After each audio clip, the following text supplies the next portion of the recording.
Yeah, we are about 6 months old, so we still have 3 years, and we thought that by talking to you now, you would be able to advise us and say, why don't you do it this way? Because you could run into this kind of problem here and there. The baseline data that you have is probably lacking on this, and you will need this at the end. So it's more or less of us helping the project to enrich it so that it can be able to come up with tangible results. We would want a situation where at the end we are able to say, yes, you can go to Lisa and see this. But then we wouldn't want to have those problems that were either overlooked from the beginning and then you can't correct them later. So those are basically what I would say as what I can say briefly about the project. We would now like to hear from Honorable John Kigali. The interlinkages between the land issues in Belisa and the protected area of Mashon Falls. He also did mention the other socioeconomic activities that are happening there, and that's the relevance of this diverse stakeholder representation. In the absence of Grace Awolo, I think then we'll move on to one of the main presentations, which is findings on natural resource use and management in Belisa. And this presentation will be by Joe Buyinza, one of the Uganda Wildlife Society staff who is working with the Project Ecosystems Alliance. Our theme today is natural resource use and management in the Albertine region. What are the pertinent policy issues now? The case study is Belisa. Next slide, please. From literature and baseline studies that have been carried out in Belisa, we find out that inappropriate use and management practices are threatening our natural resources in the Albertine Rift. We all know that this is a biodiversity hotspot with endemic species and endangered species too. But these management practices that people living around the Albertine Rift are carrying out are the major factors that are threatening our species. And in addition to that, the emerging oil activities are also a threat to this. They are making these issues escalating because people are expecting a lot from the oil activities, the ongoing minings that are, some of them are inside our park, Mashon Falls. And to help identify the necessary interventions, we carried out a needs assessment. The major objective of this assessment was to identify the constraints and interventions needed by the people of Belisa. We considered their perspectives. We asked them what they really think the problem is, what natural resources they depend on, what they think we can do to help solve some of these issues. From the slide here, we have, among the questions we had, what natural resources do you use or depend on for your livelihoods? Then from their perspectives, how are they seeing their productivity trend? Is it increasing? Is it decreasing? Is it constant? And why do they think it is decreasing? Then what they think we should do to help and who should do this? Next slide, please. Among the data collection methods, we used interviews. We had a questionnaire interview, and this was at an individual basis. In the first photo is one of our interns carrying out the individual interviews. Then the photo below is a focus group discussion, and from this, the data collected was managed under Excel and analyzed using SPSS to get the means, percentages, and p-values. Next, we have a table of results. From this table, from the data we collected, we analyzed that and found out that 46% were crop farmers, and it was the dominant natural resource use group in Bulisa. And this occupied the most areas of Mungwedo and Biso, because these are the areas that are fertile and can be productive to give good yields. Then the other natural resource user group that we found out that had the highest percentage in Bulisa, we found out that traders are also many, but these are mainly in Butiaba, because Butiaba is a landing site and they were trading in fishery resources. This table is about productivity trend, what they thought their productivity was like. Was it decreasing, increasing, or constant? From this table, we found out that most people realized that their productivity was decreasing. However, there were some other people that had no idea whether their productivity is increasing or decreasing. And this is one of the factors that may be affecting their management, because they don't know what's happening and they don't know how to solve it. This is some of the problems they think are affecting their productivity trend. Most of them were saying it's inappropriate management, like for the fisheries, the poor fishing gears. The crop farmers, they were saying they have small lands, because this land is communal and you don't have to own a very big plot of land. And the other constraint was disease, pests, and wildlife attacks, because they're next to the Makshan Falls National Park and Bugungu Wildlife Reserve. So most crop farmers were facing wildlife attacks and crop raiding. These are some of the interventions that the communities thought they could help solve some of the problems they face. And for crop farmers, they looked at animal traction technology. We also have wildlife or problem animal control. From the picture on my right, there is sisal growing. This is one of the technologies people are adopting to prevent wildlife crop raiding. And on the picture above, it's just a small scale. The farmer has tried to put a surrounding surrounding the banana plantation so that the cattle and goats also don't raid his crops. They also looked at agroforestry and mainly fruit trees. We found out that orange trees work well in Bulisa, and we are thinking of taking this up. Then forming farmer cooperatives, and also coexistence between pastoralists and crop farmers. Most crop farmers told us that it's not actually the wildlife that attacks that raids their gardens, but also they have problems with cattle, pastoralists. The cows and goats are just left to go and graze. In the end, they destroy their crops. For pastoralists, they looked at appropriate livestock management practices. From that photo, you can see that the cows are drinking directly from the lake.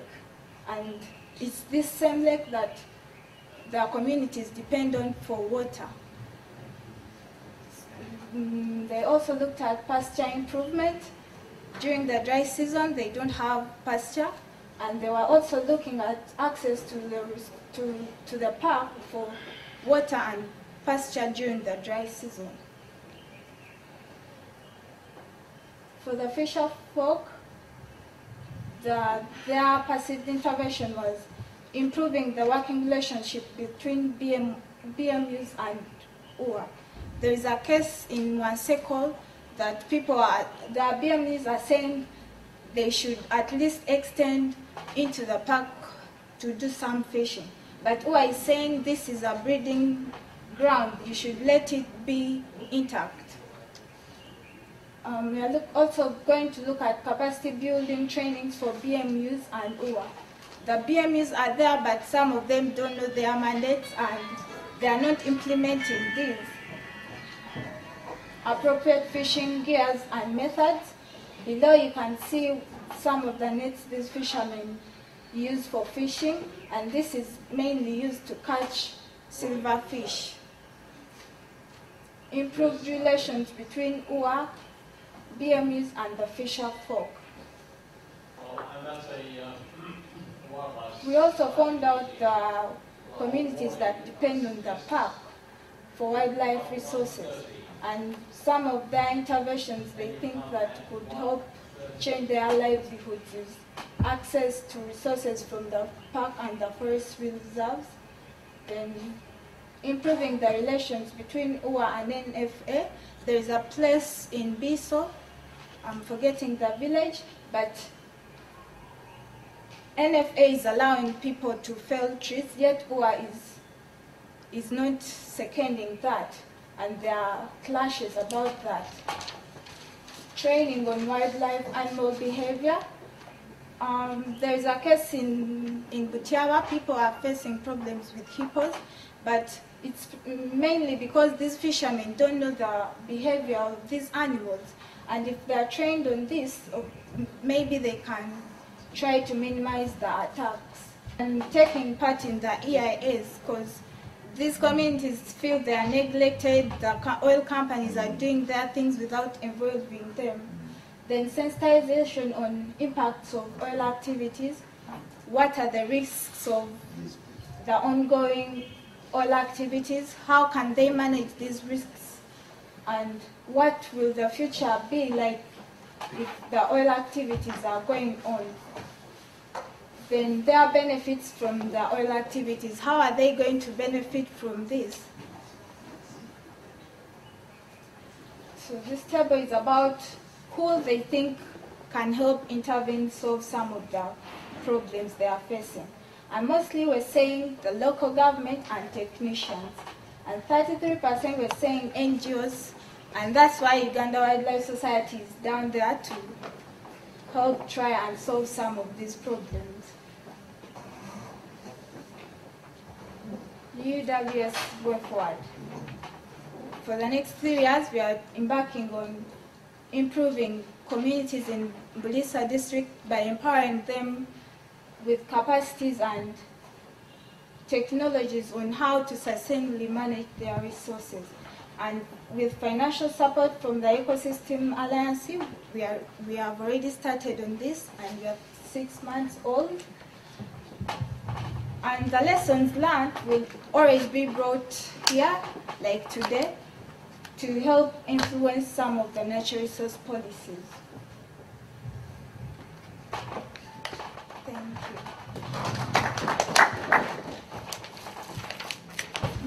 you. An outline of the resource management issues was given. We saw or heard about the constraints and some suggestions in terms of interventions. I have 3 observations. One, I'm getting it from what was termed as stakeholders intervention. Well, I didn't really get it very well. Then secondly, when you look at the wildlife dependent communities, I also wanted to know more about what aspects of the wildlife are these communities depending on and how, you know?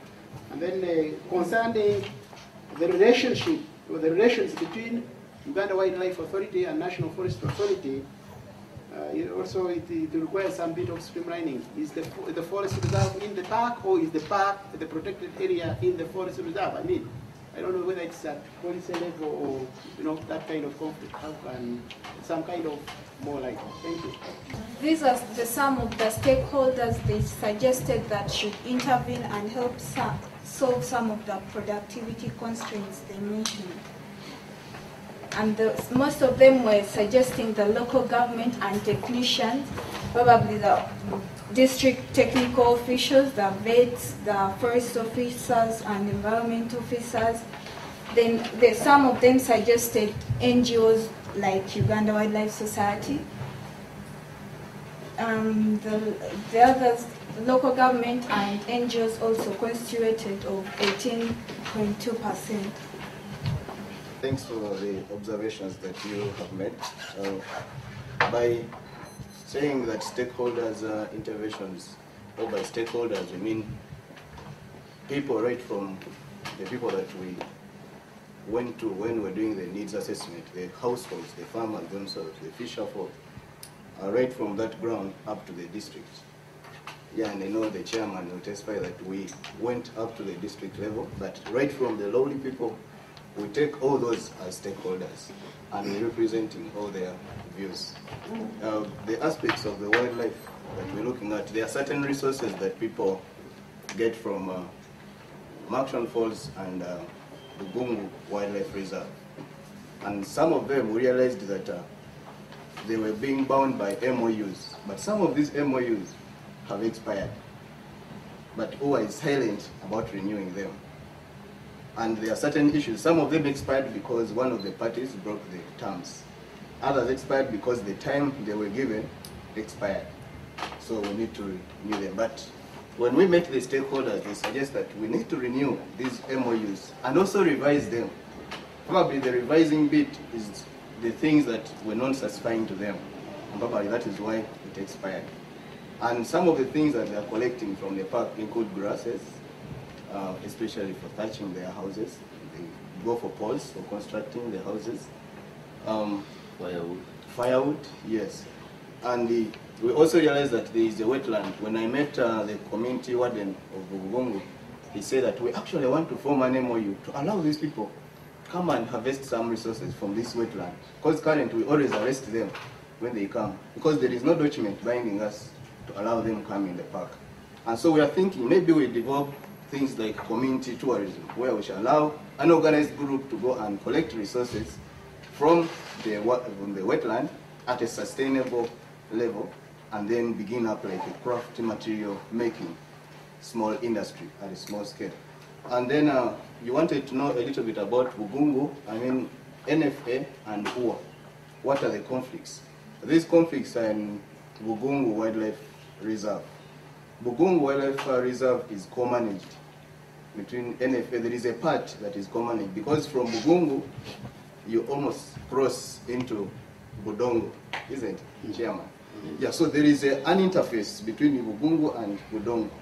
So these two organizations have met them and they are saying that they agreed to co-manage that area, and it is almost forming a village. So what is happening is there is a side of NFA which is so much degraded.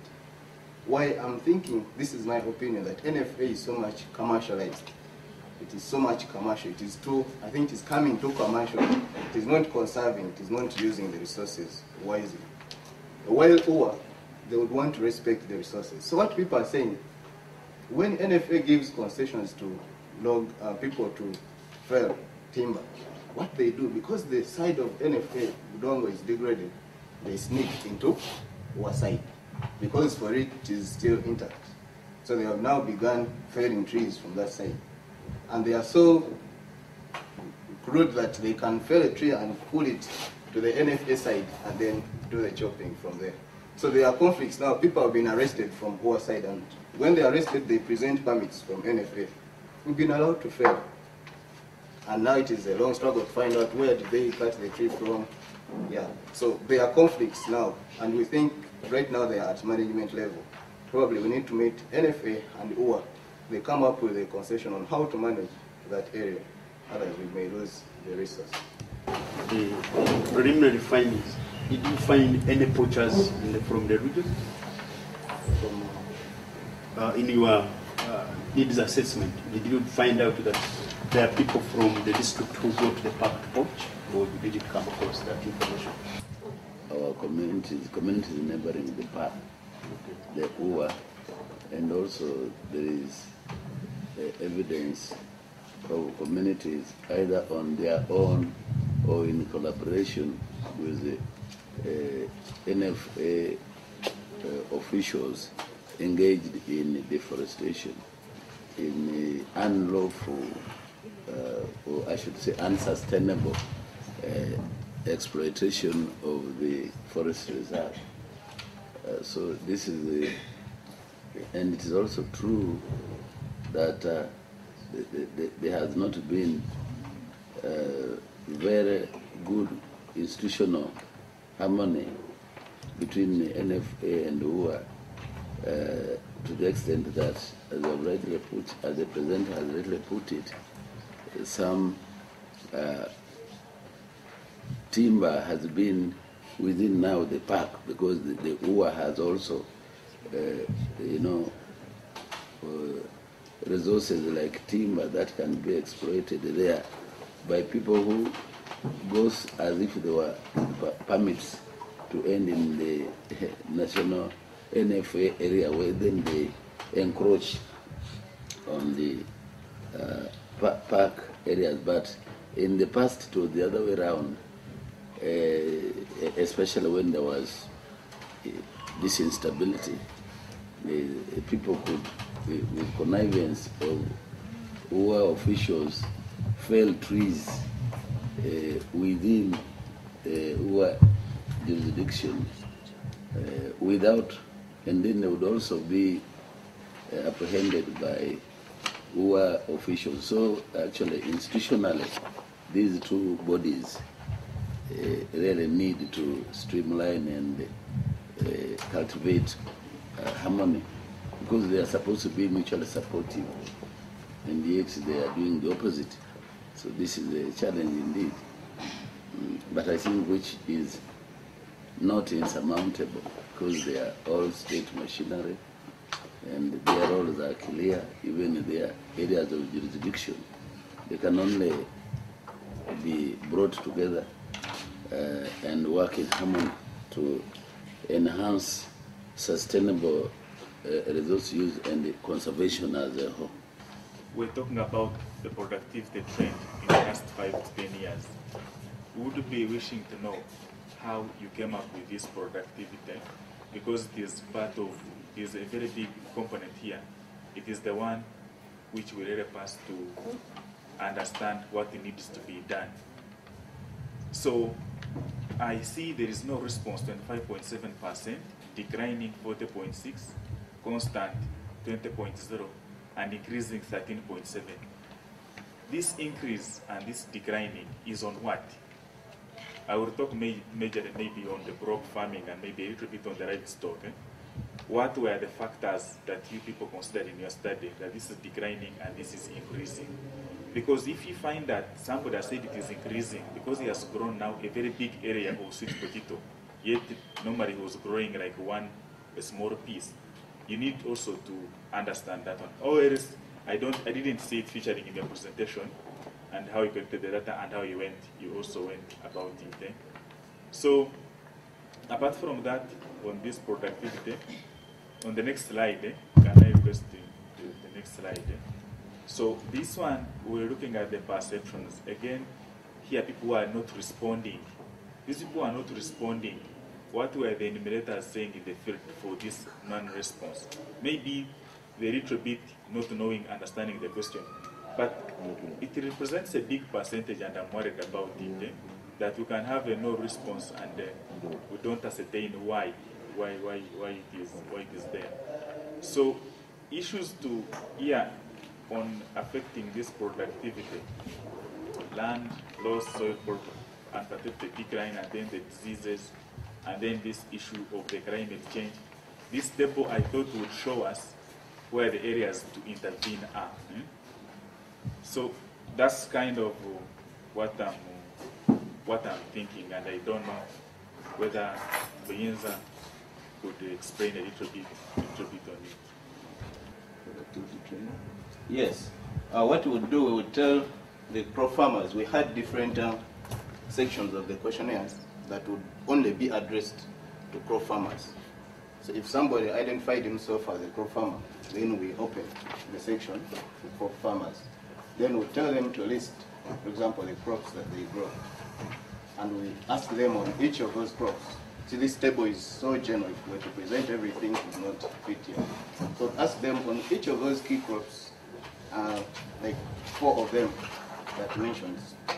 Then we go through following one by one how productivity is going on with how his productivity is progressing or has progressed in the past 5 to 10 years for that particular crop. So I don't know whether you would be interested in the crops, and then there are other tables that we didn't present here. Then the non-response. For me, as a researcher, I would take the non-response as a, maybe they didn't know, as they don't know. Because what we would do is, I would imagine that if a farmer cannot know whether his crop or his productivity is decreasing or declining, or if he doesn't respond, it means that he has not been empowered to a level where he can do his own assessment and make a reflection backwards of how productivity has been progressing. Please bear in mind that these farmers don't keep records of their operations. So some of these questions, they just answer without understanding them because they are so technical. But you could also help them through appropriate questionnaire. Issue here, to me, would be on the non-response, the percentage being high. Because why would somebody not respond? I mean, was the question open-ended? Was it, you know, I mean, we are not going into the details of the question, Yeah, but to me, that is where I see the concern. Yeah, because the decline and all that, those can be explained. And I think the concern then is, and we still have quite a bit of time ahead to continue the study. If my reading is correct, we are basically to begin thinking over the intervention points. And I would also, Mr. Chairperson, propose that more of your own observations be relied upon than just questionnaire, just observations of your own, rather than depending on responses. This non-response may be the honest lot who cannot understand, therefore they cannot give you an answer like others who might have just guessed and have failed to understand your question, and they just give you, maybe to impress you and not to appear to be ignorant. Yet they are giving you information that you want to rely upon and may not be helpful. I want to advise that when we look at crop farmers and in future we are wanting to show people the impact of the project that it has done, it also needs to be a little bit more specific. Like we would like to see if you are measuring this productivity on the staples or on the high value crops. And also interventions like the chairman was saying, is it a technology which is obsolete or which is not lacking? These people are not responding, maybe are in between an answer of yes or no because they are stranded somewhere. Their planting material they see is not of good quality and they cannot access it, and then they just choose not to keep quiet. But you, as a researcher, if you know that the staple is crop A, you can also use your knowledge and understand. Then, when you look at the productivity in the 5 to 10 years and you're basing on farmers, very rarely farmers will have information on about their productivity even 2 years back. If you go down and ask what was the yield the last season, it would even be a very hard question. So I'm asking myself, how are those farmers of yours getting yield of 10 years or maybe the productivity? Okay. Another thing would be to include profitability equations in these things, like on the livestock and then also on the crop. If you computed profitability, you would be able to convince me that productivity has been increasing or reducing. But by and large, according to what people are trying to say, would need more efforts to be put in this data collection point, because it will mark a foundation from what needs to be done and mark a foundation on what even the future monitoring and evaluation teams will be looking for. To let us know just how much stakeholder dialogue has also happened as part of this ongoing research, or what more is planned ahead. Some of the questions being raised here would possibly better be responded to by some of the stakeholders themselves who could be involved in this study. Members, we probably need to wind up this discussion and move on the next presentation. And that also marks the end of my chairmanship. And I hand over to the facilitator. I'll invite the next chair. I think invite the next chair. All right. Many of you would know that Honorable Mirawa has been at the forefront of natural resource management in the Bunyoro region, but he also outlined productivity, infrastructure development, and so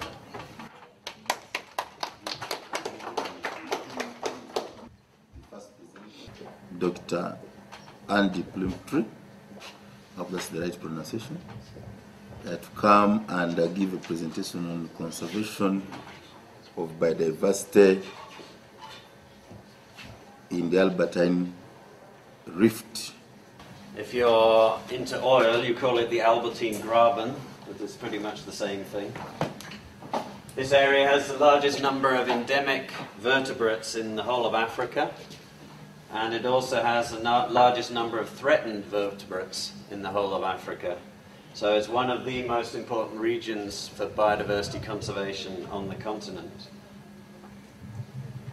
It's made up of 6 main landscapes, and we call the northern one here the Murchison-Semliki landscape because it goes from Murchison Falls National Park to Semliki Wildlife Reserve. And the Greater Virunga landscape, which includes Virunga National Park, Bwindi, Queen Elizabeth National Park, Kibale, Ruwenzori, and Semliki National Park. Then you have the Maiko-Itombwe region from Maiko National Park, Kahuzi-Biega National Park, and Itombwe. In Rwanda, you have the Nyungwe and Kibera National Parks as a landscape. Western Tanzania, you have Mahale National Park and the savanna areas around it. And then in southeast DR Congo, you have an area that's being created as a new national park, which will be called the Ngamika National Park, but in the Kabobo region. And if you look at these 6 landscapes, different proportions of the landscape are protected. Murchison-Semliki, about 70% of it is protected in some way. But other ones, virtually nothing is protected. And on average, about 49% of these landscapes are protected in some ways. I was asked to give a talk about some of the work we've been doing in this region, and one of the main things we've been looking at is doing biodiversity surveys throughout each of these landscapes to try and figure out which areas are the most important for conservation, and I'll talk a bit later about how we're doing that. But we're also trying to look at which species might be at risk from climate change in the future. Some of this information has been contributing to the oil sensitivity atlas that the government's producing at the moment. And we've also been involved in doing species action plans. And we've also been starting to rank these different sites that I've just pointed out in terms of the number of endemic species and the number of threatened species. And the areas that come out particularly high, Bwindi Impenetrable National Park, Kibale, and Virunga volcanoes, which includes Mugahinga, are both high for endemic species and high for threatened species. Queen Elizabeth is medium for endemic species, but high for threatened species. And Murchison Falls is high for threatened species, but not so high for endemic species. So what are some of the main threats to biodiversity in this region? It's had a long history of conflict, starting with the conflict in Uganda in the 70s and early 80s, then Rwanda, then Congo, and the Congo is continuing to this day, and also in Burundi. So it's not been an area where it's been easy to work as a conservationist. Poaching of wildlife is occurring all across the areas. Elephant poaching in particular is increasing. The last year there was a sudden increase in numbers of elephants poached in Uganda national parks. From what had been about 2 or 3 a year, there were about 11 last year, and this year it's going up again.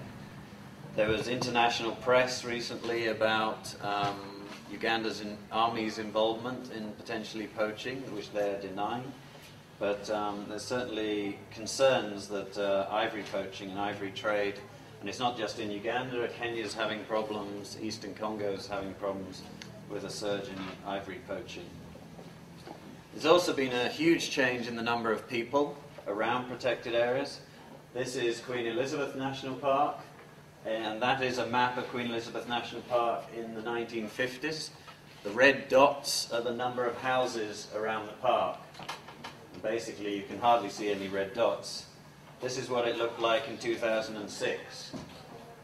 And basically, most of the protected areas in this country have become islands surrounded by people, where in the past there used to be migration of elephants from here up to Rwenzori and across to Kibale National Park. Those migration corridors have been severed over the last 50 years or so. The discovery of oil in this region has the potential to cause major disturbances and threats to wildlife. This is a photo of one of the oil test drilling sites in Queen Elizabeth National Park. It's been known that the oil is here for a long time, but it's only recently that people have felt it was worth economically viable to try and figure out how much of it there is, and also to try and bring it up. There's not only oil exploration going on in the Lake Albert region, but it's also starting in Lake Edward and Lake Tanganyika. There's prospection happening as well. So it's not just the northern part of the Albertine Rift, but it's the whole Albertine Rift, and even Kivu, they're beginning to look at it.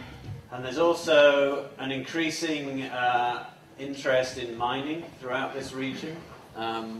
Large-scale mining companies. This is the company Banro in Eastern Congo, which has its massive concession to the southwest of Bukavu. There's also Ashanti Gold in the northeast of Congo. In Rwanda, Tanzania, Kenya, and Uganda, mining exploration concessions are being developed across each of these countries, and some of these mining concessions overlap with protected areas. Human-wildlife conflict is also a major issue because of this making the protected areas into islands surrounded by a dense human population. More and more there's human-wildlife conflict, and trying to deal with that and reduce it, as well as compensating people who are suffering from it, is one of the critical issues for Uganda Wildlife Authority at the moment. Climate change is going to be happening. This is one of the less scientific proofs of climate change, but shrinking underwear size. That's perhaps a little more of a graphic evidence of climate change, the shrinking of the glaciers in the Rwenzori. And we've been doing some work trying to look at how climate is going to change in this region. These are basically the months of the year: January, February, March, April, May, June, up to December. This is 1990 to 2030, 1990 to 2060, and 1990 to 2090. And the redder it gets, the drier it gets, and the more greens and blues and oranges, the wetter it gets. And in general, the findings from the global climate models are that certainly this part of western Uganda and this northern part of Uganda is going to get much wetter. Temperatures are going to go up by about 2 to 3 degrees centigrade by 2090. That is going to have an impact not only on wildlife, but it's going to have an impact on crops. It's equivalent to moving up about 750 meters in altitude. So crops that can't tolerate hot temperatures, you would effectively have to move up 750 meters of altitude to be able to grow those crops. So people are going to have to start looking at what sort of crops are going to tolerate these higher temperatures and start planning for that. So certainly if you're thinking of growing orange trees in Belisa, check that they can grow at higher temperatures, because if they take 20 years to grow or 10 years to grow, there is going to be climate change. And the climate data that we've been collecting across Uganda is already showing increased rainfall and increased temperatures from Fort Portal, from Kibale, around Queen Elizabeth in Queen Elizabeth National Park. So the climate is changing already. Looking at certain species, we've been working with BirdLife International and Durham University to look at changes in distributions of species with climate change, and this is basically the same time periods. This is 2000, 2050 and 2080 for one of the endemic birds, the striped-breasted tit, and effectively for most of the different species, the prediction is that the area that they can survive in will decline over time. I've been working on some books. Chris Bacaneta mentioned a book earlier that we'd worked on about looking at long-term changes at different sites within the Albertine Rift. We got each of the research stations that have been working here for many years, so in Badongo, Kibale, Bwindi, also in Nyungwe, Gombe, Mahali, Kahuzi, and looked at what ecological changes are happening in these sites over time. And there are a lot of the sites had become islands, as I showed earlier. But one of the most interesting findings was there's been a dramatic reduction in fruiting and flowering of trees in some of these sites. This is from Badongo. And it's gone since the early 90s from about 60% of trees fruiting down to about 20% of trees fruiting. What ecological impacts it has on species and on the regeneration of the forest, we don't really know at the moment, but I know Badongo Conservation Field Station is looking into this and trying to figure out why it's happening. And this wasn't just found at Badongo, but it was found in some of the other sites that there had been decrease in fruiting. So one of the ways we're using the biodiversity data that we've been collecting is actually to try and identify which are the critical sites where you really have to fight to conserve those areas because there's nowhere else to conserve that will hold those species. Which sites do you have potential flexibility to look at trade-offs or offsets, because in which of the areas you might be able to swap with somewhere else. Linked to that, we've also been doing buffaloes, giraffe, hippos. You need very large areas to maintain viable populations of these species where people are in the landscape. So the approach that we use is looking at what are the needs of the conservation and where you will try and work to benefit people and trying to take into consideration. One such example of this, which isn't really a species and your habitats, which you can conserving the smaller species. What we do, something like the buffalo, you get a map a bit like this, something like the habitats from aerial photos and satellite imagery, the whole area. And then you set conservation targets for those. How much of each do you need to conserve within this landscape? Other threats to the landscape, such as charcoal production or with oil coming on board, we would add in oil. To try and achieve your conservation targets at the minimum cost. This area is DUA and ICCN and RDP in Rwanda are not able to conserve. I think the area that most people here would be most interested in is this Murchison-Semliki landscape. And I'll talk a bit more and spend a bit more time on this because I feel most people are interested here in this region. You've got Toro-Semliki Wildlife Reserve, several forest reserves including Kagoma, Badongo, Murchison Falls National Park with the wildlife reserves around it, and Kaboya, and Kaisotonya in this landscape. It's a landscape that's been heavily degraded. All this orange is agriculture throughout this landscape. But there are still patches of forest linking some of these areas. Surveys that we've done in Badongo and Bagoma show there's about 500 chimps in each of those forests, which is borderline viable in the long term. If you want to maintain viable populations of chimps here, then you need to think about the connections between some of these forests. And certainly chimps that occur in these forests are around 100 in this whole block. If these are going to maintain their populations here, they're going to need to maintain some of the connectivity through this region. And that's the same for other species. Lions have appeared in Kaboya and then disappeared again. They probably came from Toro-Semliki, but they might have come from Murchison. But they probably move along this savanna, along the escarpment, along the lake. So there's still some movement of fairly large animals through this region, despite the high level of cultivation. To trade off between other land uses in future, because there's too many competing interests. Thank you. He has brought out a point some of us have been making from the onset when the oil prospects were found in the Albertine. And indeed, we knew, some of us from the time of our grandparents, that there was oil in the Albertine. What we were not certain was the commercial viability. And we thank government for that confirmation. But we've been saying that the future of the Albertine, and Uganda indeed, is the tourism more than the oil. Because tourism will be there anyway if we can use the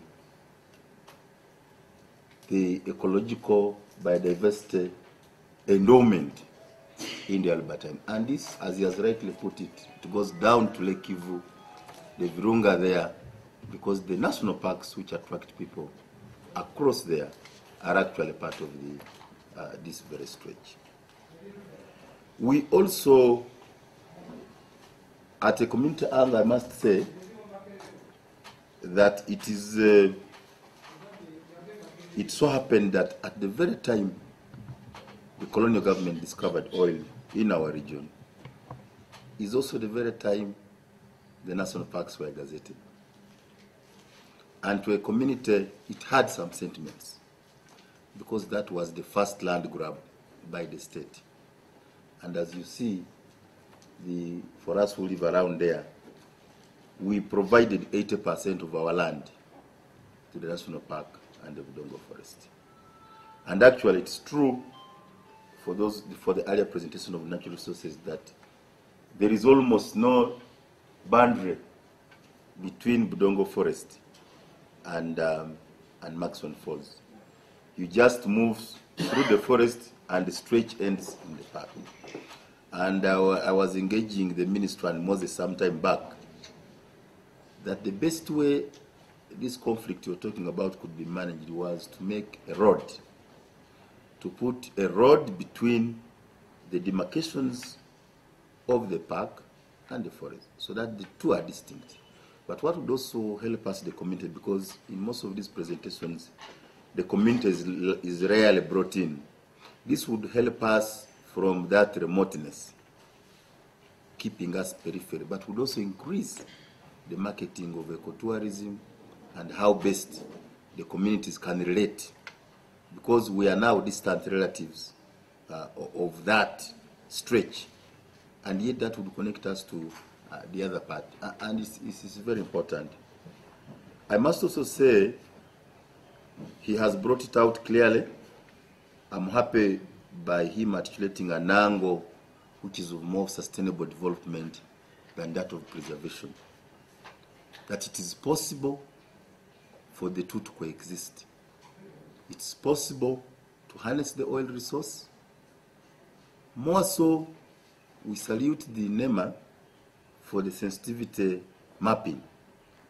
The sensitivity mapping was one very good input by the sector, so that by the time the investment comes in place, this is guided. What I must also say here is that, unfortunately, the process of translating the mapping into the land use, given the competing interest, as he has rightly articulated it, is slow. We've been having problems of funding. The Albertine was declared a special planning area, but the technical committee and the policy committee, they have really been very slow, and I think that's where we need to put pressure, because those good findings, if not translated into planning, into land use planning, we may have problems with balancing the competing trade-offs. So that's an area where we need to emphasize. The other area, clear again on tourism. Uganda was voted the 2012 destination of tourism. And you can see this is very little investment in as far as attracting tourism is concerned. I would want to, I keep engaging the Wildlife Society and others, the Ministry of Tourism. How best can we use this new resource? Because we can't stop it. It has come and it's coming very fast and will not wait for us. How do we become more proactive to position? Not only to wait for the oil to be over, but during this period, that the energy we get, that the infrastructure we get is in line. I've been pushing for the lakeside road. We have a problem. This oil area was largely inaccessible. For me and chairman who have been doing some fish business in Bugoma and those areas, we walk kilometers. The Kaisotonya you are hearing of, we've been walking kilometers. The Chiviro, we've been walking kilometers. So this is the only chance we are going to have roads. But not just roads for the fishing communities, but we are talking of a tourism circuit. Because we need to market these conservation areas for tourism so that the people relate with them in terms of employment.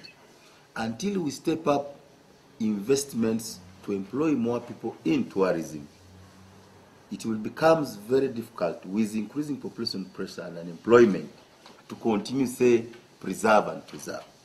And it's possible. I fail to understand, possibly Moses will tell us with others, why when you go to South Africa, in the Mabulo Park and others, you find that there is a lot of investments, a lot of road circuits, a lot of hotels. Then you find in our case, we've even been having a monopoly of Madvani, only 3. And yet we could have so many ecologies and slightly more circuits. A lot of these animals, even where they are, you can't access them. So I think there are challenges. Game ranching is an area we haven't delved in. Instead, now I'm having hippos fighting my people. And we lose them every month. Crocodiles eating my people. And to make matters worse, the last 2 weeks have been very bad for us in Ulisa because the UO authorities, some managers, have been very reckless and they are staining our good relations with the park we host, because we have lost 7 people in just 2 weeks. People who, of course, attempted to go and do some fishing, which is called poaching. But I don't think killing is the best, because these people could be arrested, they could be rehabilitated. So we have these challenges of some excesses, because it's very primitive, really, to shoot a man. Those who know that place, people like Angara so much. The breeding area is sealed off. But to shoot 7 people, and I have the names here, people still get firewood there. People still get grass for searching their houses there. And I really welcome the idea, for example, as you go to the Delta, there is a lot of materials for crafts which are in the park and are no longer in the community. I think that kind of symbiotic relationship could be encouraged. It cements a relationship. It could make the people the custodians of the conservation area, as opposed to the militaristic approach some administrators have brought in as an excess. There is a transboundary aspect in this Albertine area. You are aware that across in DRC, they also have the same discoveries. Actually, they have licenses. You must have read in the media that because of insecurity by the other group, Force Negative, they are now have to work through Kanungu and Uganda. So we also need to have some efforts, not only unilateral as Uganda, but some efforts across the other side if we are going to achieve a lot. More so for the Semlik area, which doesn't have the lake. We could work together to see how best to benefit. The other, there was a very good.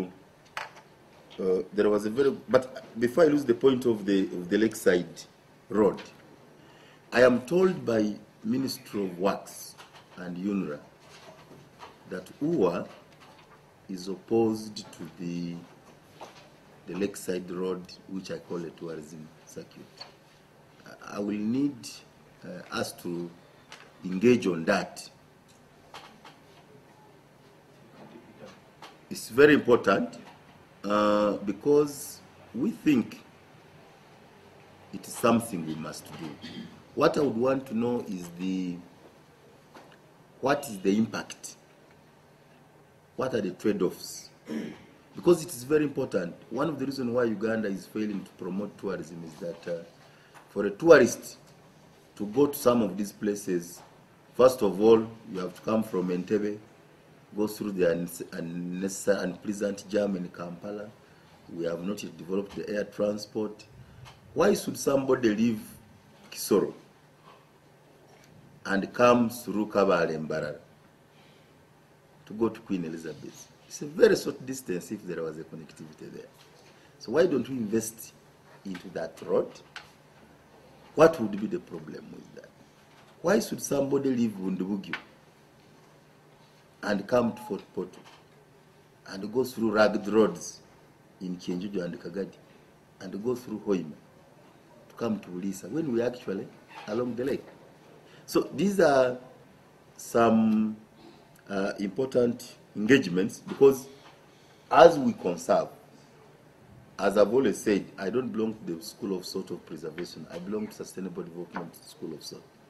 And I think we need scientific information coming from you experts to help us that how can we achieve this coexistence with limited trade-offs in the interest of our people. Because at the end of the day, if the population pressure is too much on unemployment, even the political side may not. You remember the early challenges we had in the country, where people had been allowed to go into the forests and the parks, and we thank God and government that there has been restraint. I also want to share with you what happened with the Mabira challenge.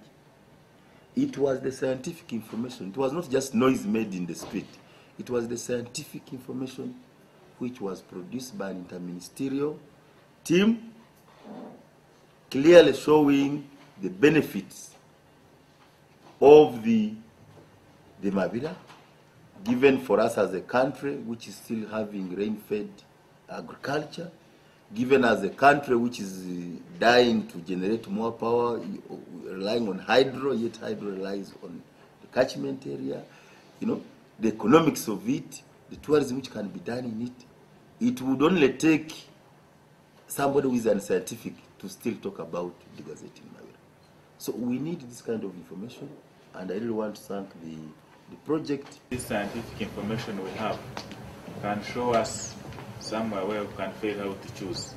Climate change is coming in, and it is raising these plants to environments of 750 meters. Some of the plants will die. And then this Albertine Rift, we're talking about much of the tourist attraction is in this landscape, animals and etc. How will they survive? And these things going to die naturally, and shouldn't we now enjoy our oil? You talked about climate change, which is okay because it has always been with us, except that due to our activities now, it has only increased. Now, regarding climate change, you mentioned the birds, the plants, and the mammals or animals. Now, really, probably if you would give some light on which of these species are most threatened with the advent of the increased pace in the climate change. And then you also didn't capture, the Noxen program did not seem to capture the water bodies. Probably you could also shed some light on that. The World Conservation Monitoring Centre and IUCN have been starting to develop a list of species which fit in that, so a list of species that may be sensitive to climate change. That's only a draft list at the moment, but they hope to be circulating that next year. But it's a huge long list of species. Things like the tourist species, we know elephants occur right down at sea level in central Congo Basin, so it's unlikely elephants or lions or some of the main tourist attractions in Murchison are going to be badly affected by climate change. Some of the vegetation may be affected, we're not sure at the moment. I think of greater concern is actually crops and people's livelihoods and how they're going to be affected by climate change, because if you can't grow what you need to grow to survive, then you're going to start looking around to either move somewhere else or you're going to be starving. So the concern is there could be much increased pressure on some of these protected areas because people can't grow enough to feed their families. So I think that's where a lot of the research is needed, is looking at how tolerant different crops are and can they grow under 2 to 3 degrees centigrade increase in temperatures and still be as productive. You brought in the issue of carbon financing. I would probably want to know whether you think that we can be able to give the owners of this forest into that, and then that would allow the animals to continue. However, I would also want the guy who's going to talk about the land to be able to think about how we can make sure that these corridors are protected in the land policy or something. Basically, the trade-off, the amount you would get from carbon is slightly less than they're currently getting from forests by cutting the timber. Okay. But that's partly because you get the resources now, and then when the forest is cut down and the soil fertility declines, you get less and less over time unless you're putting in fertilizer or some other input which costs you. So in the short term, a farmer can benefit greatly by cutting the forest down, but if he's willing to leave it for 30 years and get the same amount of money over 30 years, he would get more from carbon financing. When we talk about corridors, the perception has been that they are corridors for wildlife and they hardly come with any economic benefits for the people. I think the angle should be that the corridors will economically benefit people in addition to allowing for some species dispersal, so that there is a fair understanding of some balancing act there. Now, the question I have for my friends of Ecosystem Alliance as the research progresses is what resource use opportunities are there that we may be able to sell to the people in Bulisa and nationally generally. We highlight crop production and highlight declining productivity as an issue, but what alternatives are we able to see for which people can then be advised to take on? In the same way we talk about fishing and decry the overfishing, what could possibly be done so that there are higher returns even if we are to continue with the fishing, or what else we could do for a living? Is where do we need to invest so that we can be economically more productive with minimal ecological damage? I was looking at that slide on where to invest patrol effort, and many people here know my background with conservation. People don't want to hear about patrol effort. They would rather hear about things that support production, that support people's livelihoods than patrol effort.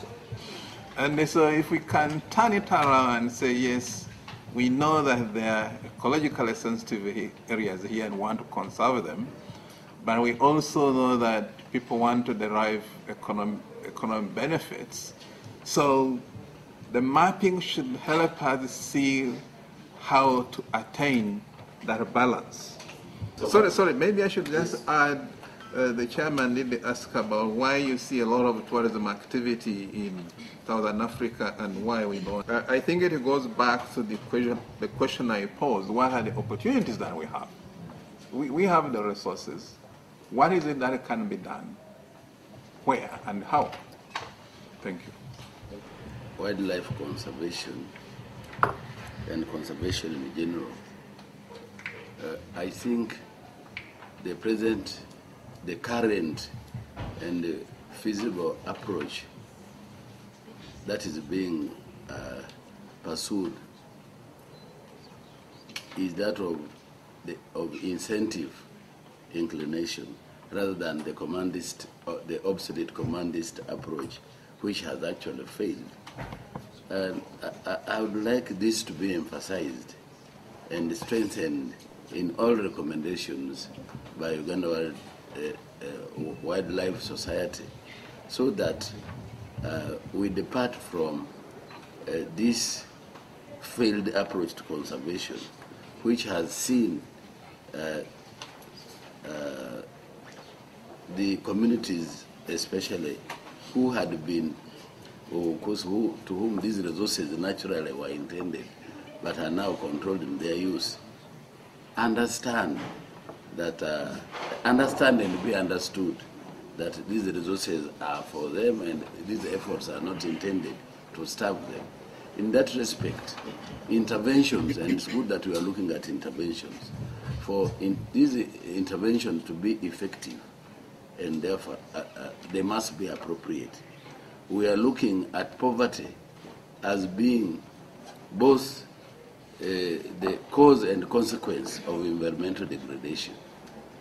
And therefore, we should be, our approach should be more holistic than just considering fighting poaching or fighting deforestation, rather than looking more deeply at the root causes of that is the economic activities and opportunities that could be enhanced as an alternative income source for these who the community is seen as a threat to conservation.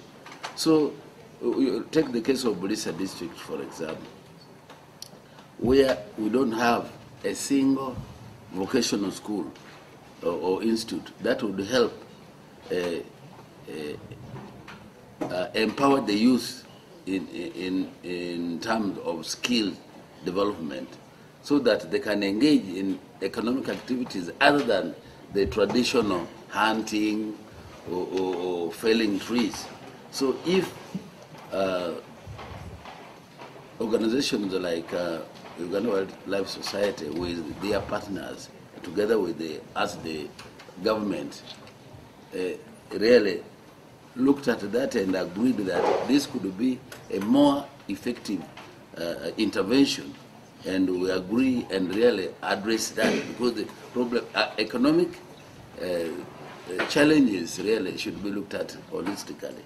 The venue where it is taking place at an appropriate time should not end here. And this information gathered here, the experiences shared here, we should find a better way of bringing it on the ground for the actual stakeholders, who sometimes it ends here, it doesn't reach there, so that it becomes ineffective. Thank you. Chairman. The policing approach to conservation came to be questionable around 1992 at the Rio meeting, and that marked the birth of what we call the community conservation philosophy. And Uganda Wildlife Authority has got a whole department designated to that. But as a philosophy of community conservation, it is young, it is still developing to an extent that it doesn't have the funds to really fully employ all the ideas they would put to make sure that they bring the community on board. So I would urge the political leaders, as you move around and so on, interface with you and say, let's look for money to make sure that this philosophy really takes ground. A good example is around, I don't know whether to call it a good example, around the mountain gorilla conservation area. There's been a lot of those activities just because the mountain gorilla is the flagship species which has been bringing in money. But to other parks, really, you need to really look for funds to try and get that philosophy working. If you go today in areas of Chigorovia where the president did not intervene, people are being evicted. Somebody says, I have 5 square miles, I bought it from a teacher. But which teachers of Chigorovia? Another one says, I have 3 square miles from, and these are problems. Now, the speculators are taking advantage of the slow pace of government. In the first place, it was a responsibility of government. Like you have discovered oil, you first take care of the community interest. So government has fast-tracked investors' interest at the cost of the people. Now we political leaders are now under pressure whether to go with speculators or to go with the people. So you can imagine, we end up at that crossroad. And the speculator has found a gap. And he's saying, I can take this square mile, another square mile, another square mile. At the end of the day, it's going to be a pressure even to conservation. That's why I speak for resettlement more than compensation. I would want to see land use planning. I would want to see alternative livelihood. I would like to see people put in some places, some cultivators, some pastoralists, some fishermen. Because compensation with money is not sustainable. Where will they go tomorrow? They will end up causing pressure in the national park, in the forest, but also the lake is already depleted. So if we are talk of conservation, we must also not run away from the land question. Because land provides livelihood for our people, and we must push government to find money for the land question in this community, to have comprehensive planning, to provide for these people, to not only do compensation, but resettlement in a comprehensive manner, leading the dream of tourism I would want. But I hope Dasan, I will be able to get your paper, and please feel free to invite me. I want to invite you to apply for dual citizenship in Uganda. You can now, because what you've shown, you have passion for Uganda. So I want to encourage you to become a citizen, because by law it's allowed. Since you prove to be very patriotic and even son. I want to thank you so much for the questions raised and for having been a good audience and for allowing me to be your chair. Thank you so much and God bless you. Shall come to police. When I discussed with Chris, he was specific about land issues in Bunyoro region. Then I told him that if we start by talking about land issues in Bunyoro, we will be like dealing with symptoms than the real cause. The real cause of land problem is still a Uganda problem. Uganda has not come out clearly to put a standing decision on how land problems should be sorted out, so that we can now start dividing and say this problem is unique to Bunyoro, this problem is unique to the north. So the problems that are in Bunyoro, they're also all over the place. So I decided to change the topic to make it land issues in Uganda. And I also felt that we should start it from the beginning. Look at the history. Then look at what are the challenges that have come up with that history. And then conclude with the future prospects. What can we do? So I decided to put a structure. And I will start with what we call traditional tenure systems. I'm talking about tenure systems because these are the things that were not sorted out right from the beginning. And I'll tell you the reasons why they were not done. So from there, we look at the tenure systems that were introduced by the colonial regime.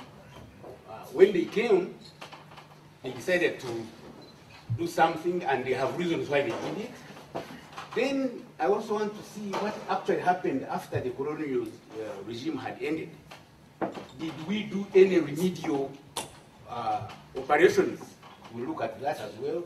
Then from there, I will now move to what are the challenges that we are facing, and then what are the future prospects. Then after reaching that level, I will be able to chip in, because for example, the problem in Bunyoro was very well summarized by the member of parliament. That's all.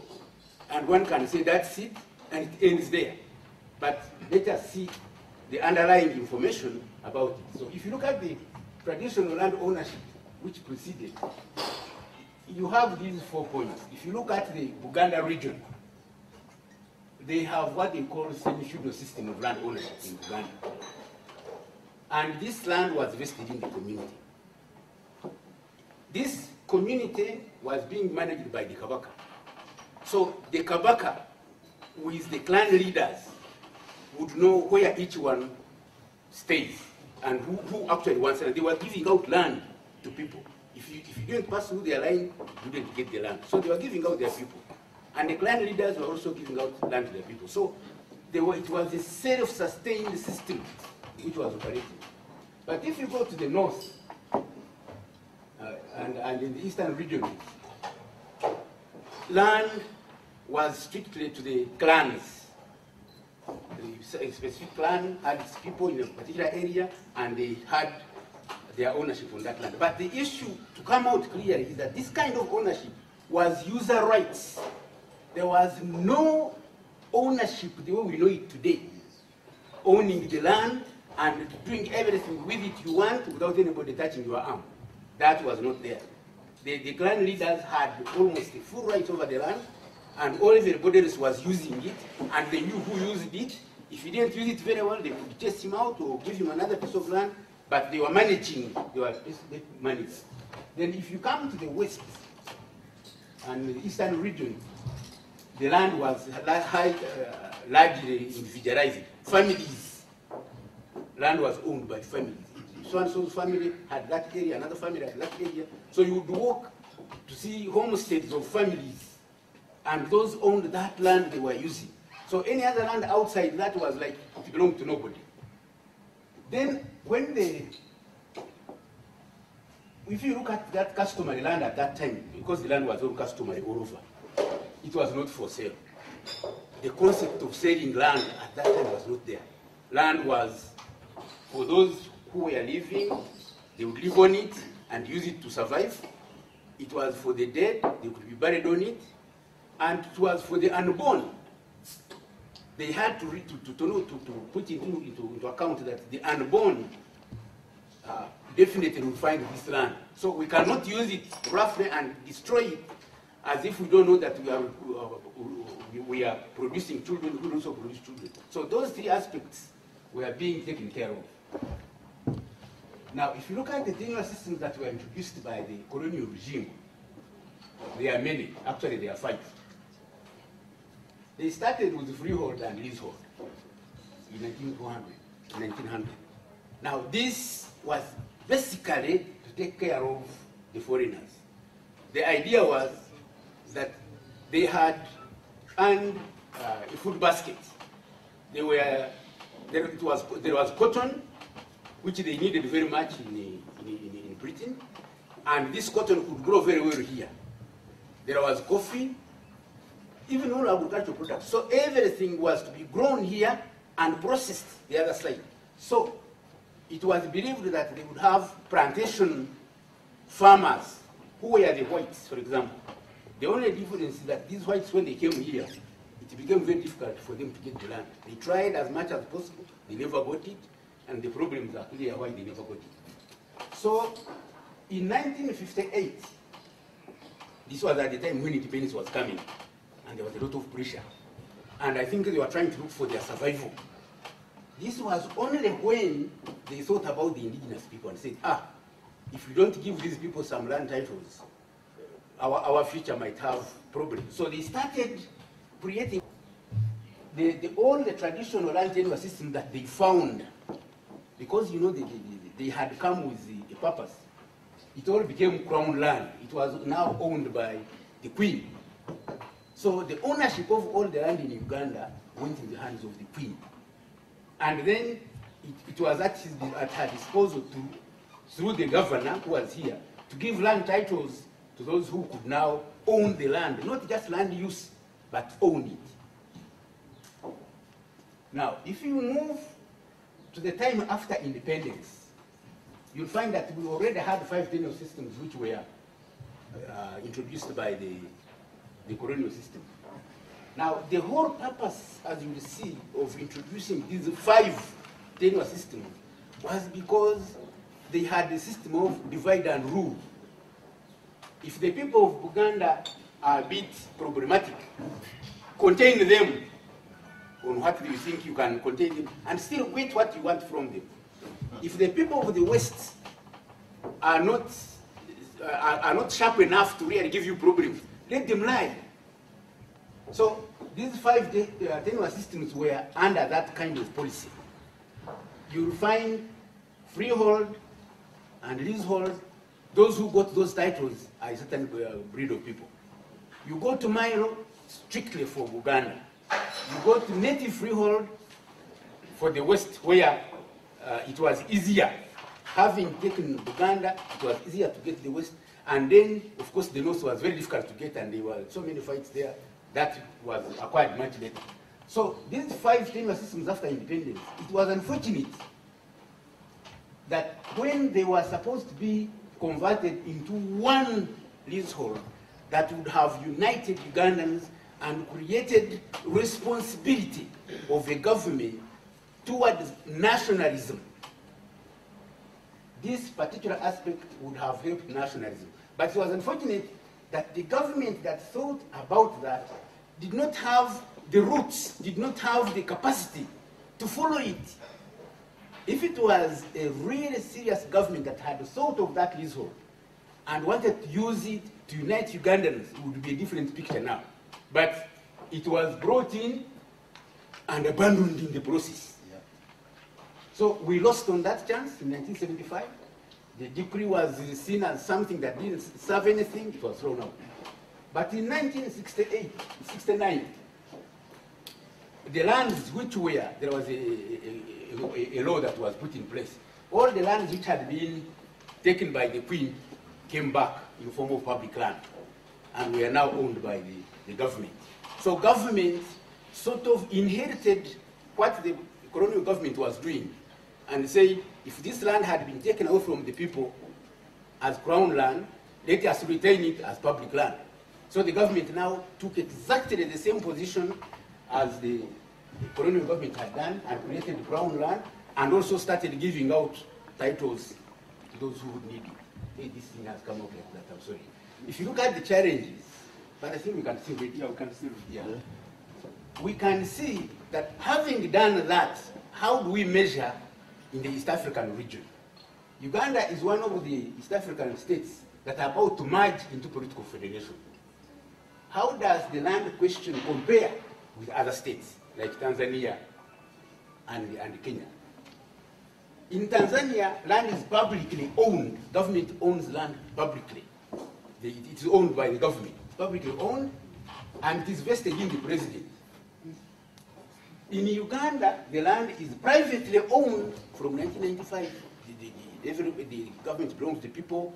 The people can get titles, and they own it. Government removed all that ownership. It's privately owned, and it vests in the citizens. While in Kenya, it is publicly owned, and it vests in the state. So Kenya and Tanzania have a similar approach of ownership. Now, what is the challenge that we have? The challenge is, how shall we now, how will the privately owned land in Uganda fare when the federation takes effect? Or how shall we protect the privately owned land in Uganda from the rich Tanzanians and Kenyans? I want to explain this.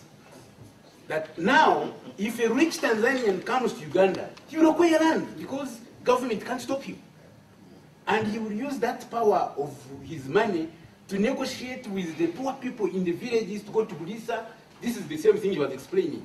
Rich Ugandans have now moved to Bulisa and they are owning the land in square miles. So what is going to happen to the local people in Bulisa with this privately thing that is supported by the constitution, that you can't stop it? So what will happen when we even go federal? I think the whole of Uganda will cry. Then, the second challenge I was raising, I'm saying that Tanzania attained nationalism when they converted tribal lands of over 120 tribes into public land and vested it in the state. You know, Tanzania did that and everybody was quarreling, but they used law to do that.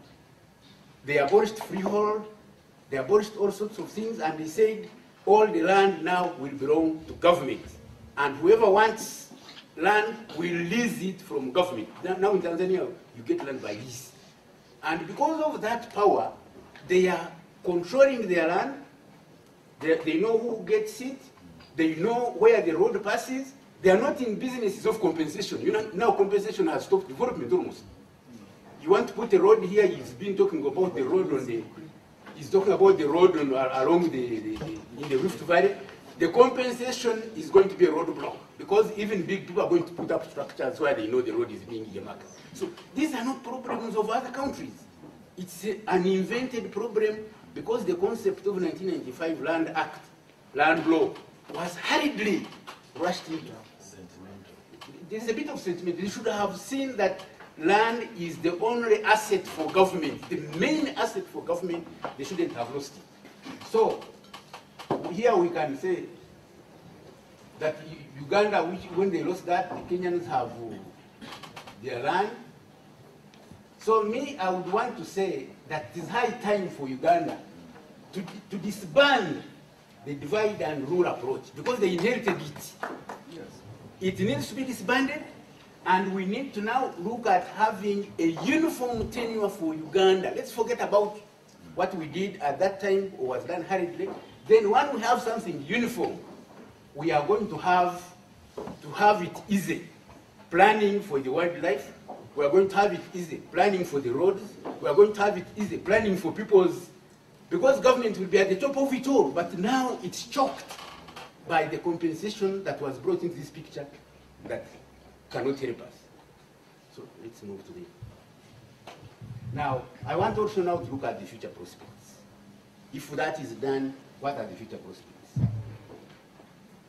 The first thing I said that the absolute individual land rights and leases which were introduced in Uganda by the colonial regime were meant to replace the traditional tenure systems and also to support the monetary economy.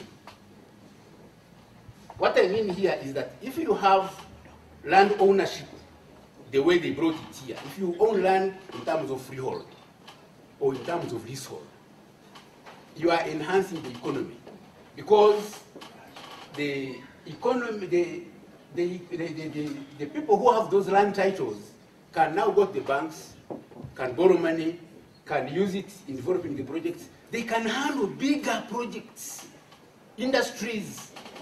In fact, over 70% of the land titles in Europe or I mean in America or in Britain are in the banks. Yeah, because where will they pass to move? Now, if this can be done, then all well and good.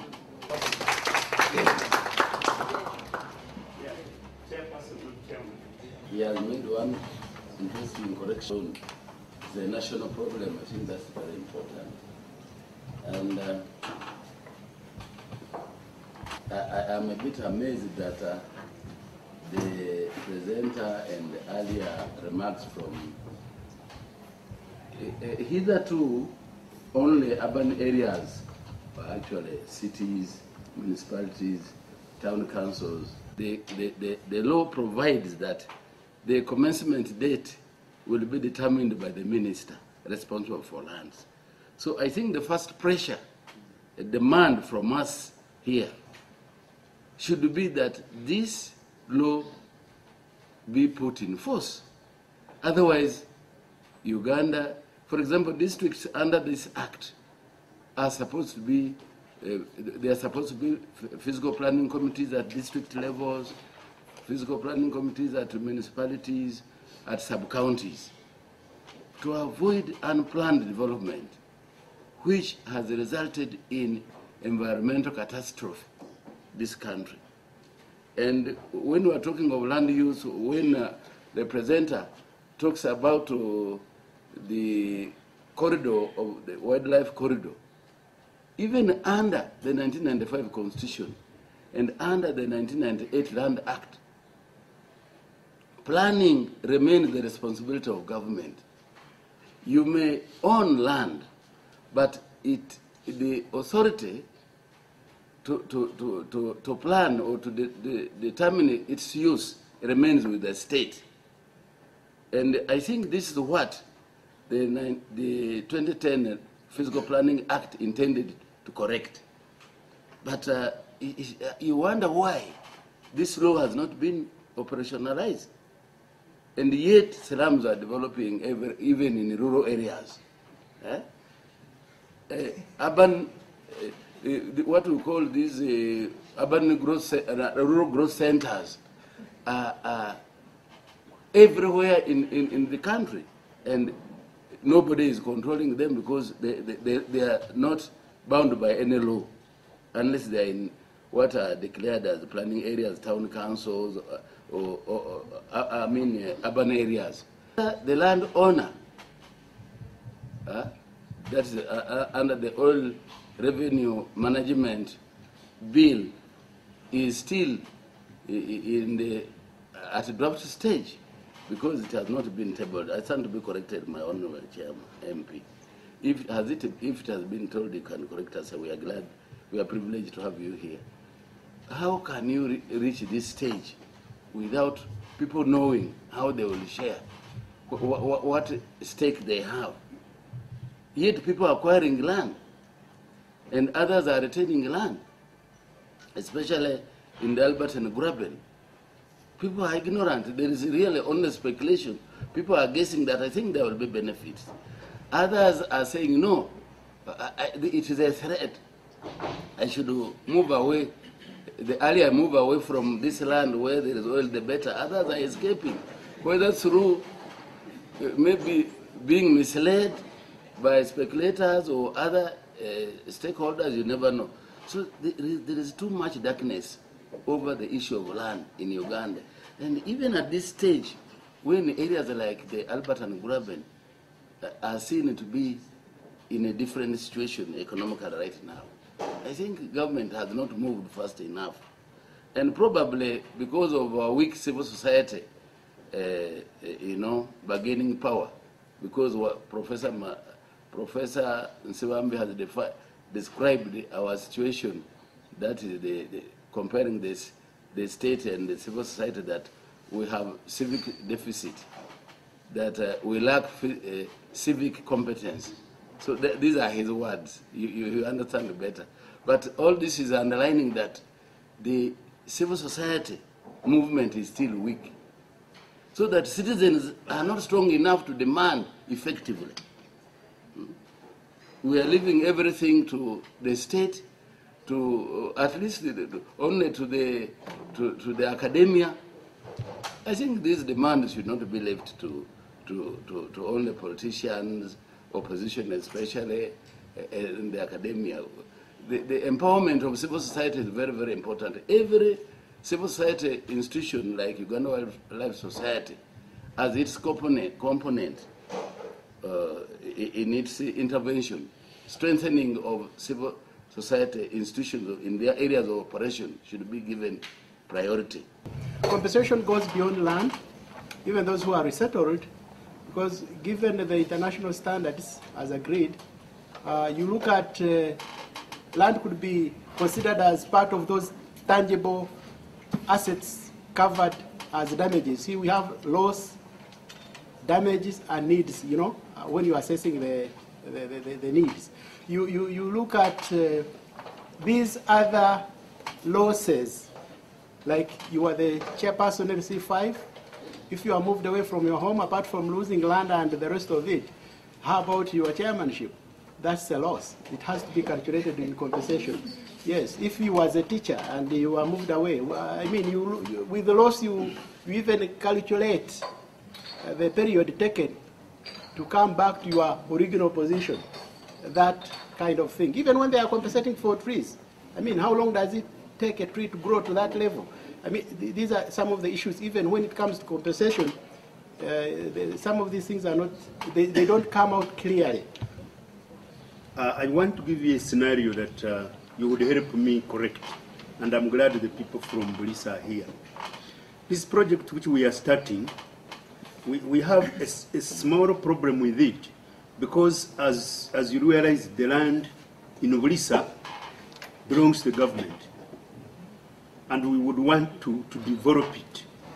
But we find that a little bit risky, because you can put a development, and then after some time the owner of the land... The land in Brisa belongs to government? Because I'm talking over the communal land. The communal land still belongs to the community. Because communal land is under custody. We want to put money, let's say, in developing the agriculture of, say, Ngwedo, okay? And the land belongs, is communal, okay? The money I put in should probably be going to the people, okay? But who probably don't have the full, like where I have a land title. Maybe let me explain about that. There is the part which is exclusively owned and used by individual. That is for crop production. But what is used for communal grazing and other communal purposes like landing sites, that is communally owned. So there is both private and exclusively private land in Bulisa, like the whole of Ngwedo sub-county. Actually, there's almost no communal ownership. That is purely for crop. Let's go to communal. So where there is the communal, but communal can also, with the consent of the communities, be converted to private. The projection is that in the next 12 years, we are doubling our population to 65 million people. If something is not done. And actually, we are now talking of Vision 2040. It means that by 2040, we could hit 120 million population. So with that laissez-faire in the land, you have demonstrated here, I can predict, unless something is done, the landless, the jobless, will cause a revolution in this country. That explosion is getting UPE and USE, not skills. We haven't found money unless we get it from oil for skilling the country. Because what we need immediately is to remove people from land and urbanize, and leave land for production. We put land on production and also industrialize and increase service industry, including tourism. We must take our people away from land, because being so attached to land in economics is not a sign of development. It's peasantry. It means, in social sciences, you know what it means? Peasant is a person who applies the labor to land to earn a living using rudimentary methods. So we really need to structure it to commercial agriculture, to agro industry, to service industry. If we have less people on land, then you reduce the pressure. But until we urbanize. Now, what my chairman has raised rightly, the challenges of land use planning, the challenges of the implementing the Planning Act. It is not possible to implement that act until you sort out with the issue of the land policy. Whose land are you going to plan? NEMA, an institution of government, is having problems when it finds what it has gazetted as a wetland, but having a title, and somebody has got an approval from KCC or from an urban authority. So what we need is government must re-legislate the good spirit of 1975 land decree. It was a directive from one man. They may call him mad, but he had very good intentions. The state must have the radical title, and all of us must have leases. And as long as you don't use that land in that 1975 decree, you lose the land. If you don't use it for 5 years, and that's what is even in our communal arrangement. If you don't, you only have user rights, not exclusive individual rights. Now, if we don't address that as a country, we have a problem. Let us urbanize. In last parliament, I raised very controversial issues by suggesting that as we are leaving in the north after the war, as people are leaving those the IDPs, my proposal that we retain them as urban centers, as centers of growth, because it's cheaper to provide services, education, health, water, and everything in such a center. In Europe, it took a depression for them to urbanize.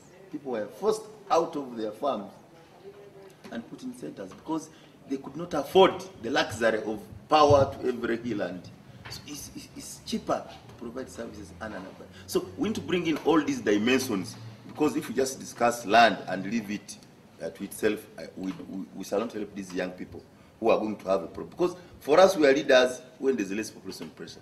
Those who intend to be leaders tomorrow, you should understand these challenges if you are going to be relevant and help this country. And that's why my Committee of National Economy has been pushing government to find money for skilling Uganda. The president talks about it, but the experts have not helped him to find money even in the budget. If we are not talking about money for health, and we thank Parliament and government for doubling doctors' salary, that's not enough. We must find money for skilling the country. We must make it a policy to urbanize this country.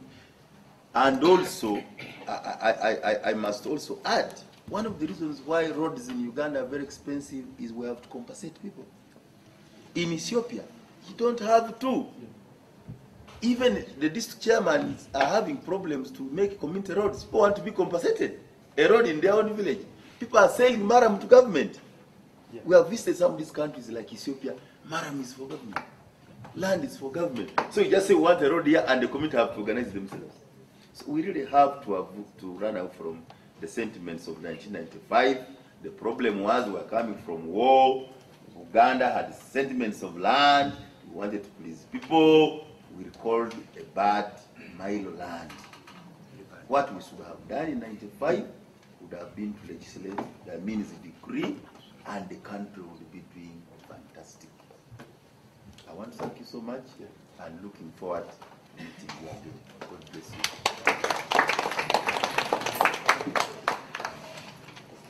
Robert Bachika, I work with environmental management for improvement. I just have 3 questions and 1 comment. One, you have talked about the operationality of civil society organization in Uganda. I'm sorry, I came in late because that's when I was coming in. Can you come again? And what I'm trying to allude to is you as the district chair, you know very well that even civil society operation in Bulisa area around those oil districts, that there is a narrowing space for their engagement. I'm not the presenter, so if you are asking. Much as you are trying to limit the focus on animals, if I understood your presentation right, vis-a-vis their migration corridors, I still don't think that the issue of land use, as Honorable as alluded to it, is the only problem we have. Because if my land sits in the migration corridor via elephants, then what do you expect me to do? Because I want to go to the district authorities to resettle me. So what is that you think, as a Ugandan, living in my poverty state, owning that small piece of land, you want me to do? Do you want me to vacate that land of mine such that the animals can cross over as they want? So my thinking is that we need to look at a win-win situation that does not only benefit the animals as they're crossing, but also the natives as they're trying to live. The decree of 1975 had really a very good point for this country. If we had known what it was intended in there, we should not have wasted time with the sentiment. I really feel that's the way the thing should go. And the comments of the chairman about the Planning Act and the land use policy that is also seated somewhere, it was passed. There is a land use policy in place, but it has not been implemented at all. So all of these are good things that you need to demand now and say they must be put into use, and the government must come out. I think the question about these migration routes, which he seems to raise and say if the migration route is now, because the study will be carried out and say the animals have not forgotten where they used to pass.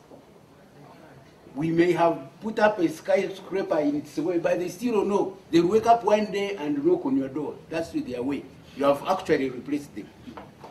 So the only thing I can put across there is that it is very, very important that we must know that much as God gave us an opportunity to live with these animals, we are their bosses and we think better than they do. So we cannot confront them at that level. I think government and the local governments at that should go ahead and really see the best way out. If it is possible to rechannel these routes and make them attractive for the animals to go through, then we should do that. But should we have to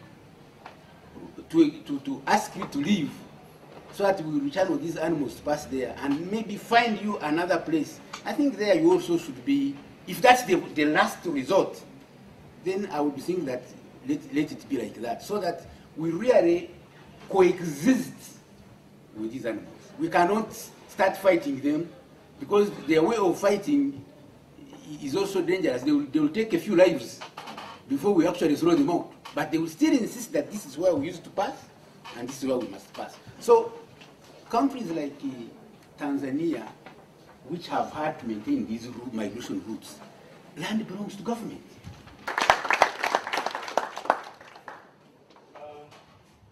The assumption that development will eventually trickle down to the women usually doesn't work. It was outlawed in the welfare system of economics, and unfortunately it's still being used today. In Bulisa and Hoima, and Kaisotonia discovery areas. And Tallow Oil has, of course, subcontracted many other companies to help it with its activities, like seismic surveys, conducting seismic surveys, constructing roads as part of its social corporate responsibility, and also constructing health centers. And of course, such tasks require that labor is recruited to work. And so I'm very interested in knowing how the women are benefiting from employment in within these subcontracted companies. I'm also interested in highlighting how the crop destruction from seismic surveys affected the livelihood and well-being of women in Bulisa. And maybe I'll briefly try to see how effective this so-called corporate social responsibility has been.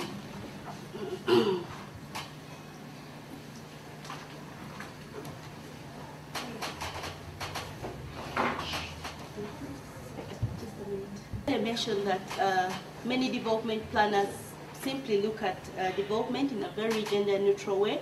They look at, of course, well-being. They look at satisfying individual or population needs. They don't mention women or men in the analysis. But I want to highlight that in 1995, the Human Development Report introduced two indices of measuring gender development, and that's the GID, which is the Gender-Related Development Index, and the GEM, which is the Gender Empowerment Measurement. Of course, these two indices try to highlight the income levels of women. They also try to highlight the levels of political participation and the decision-making positions of women in society. So they really contribute a lot to bettering the Human Development Index, which initially was very gender neutral. So I would encourage all development planners to try and incorporate gender issues in their analysis and in their plans, because it's very important for effective development.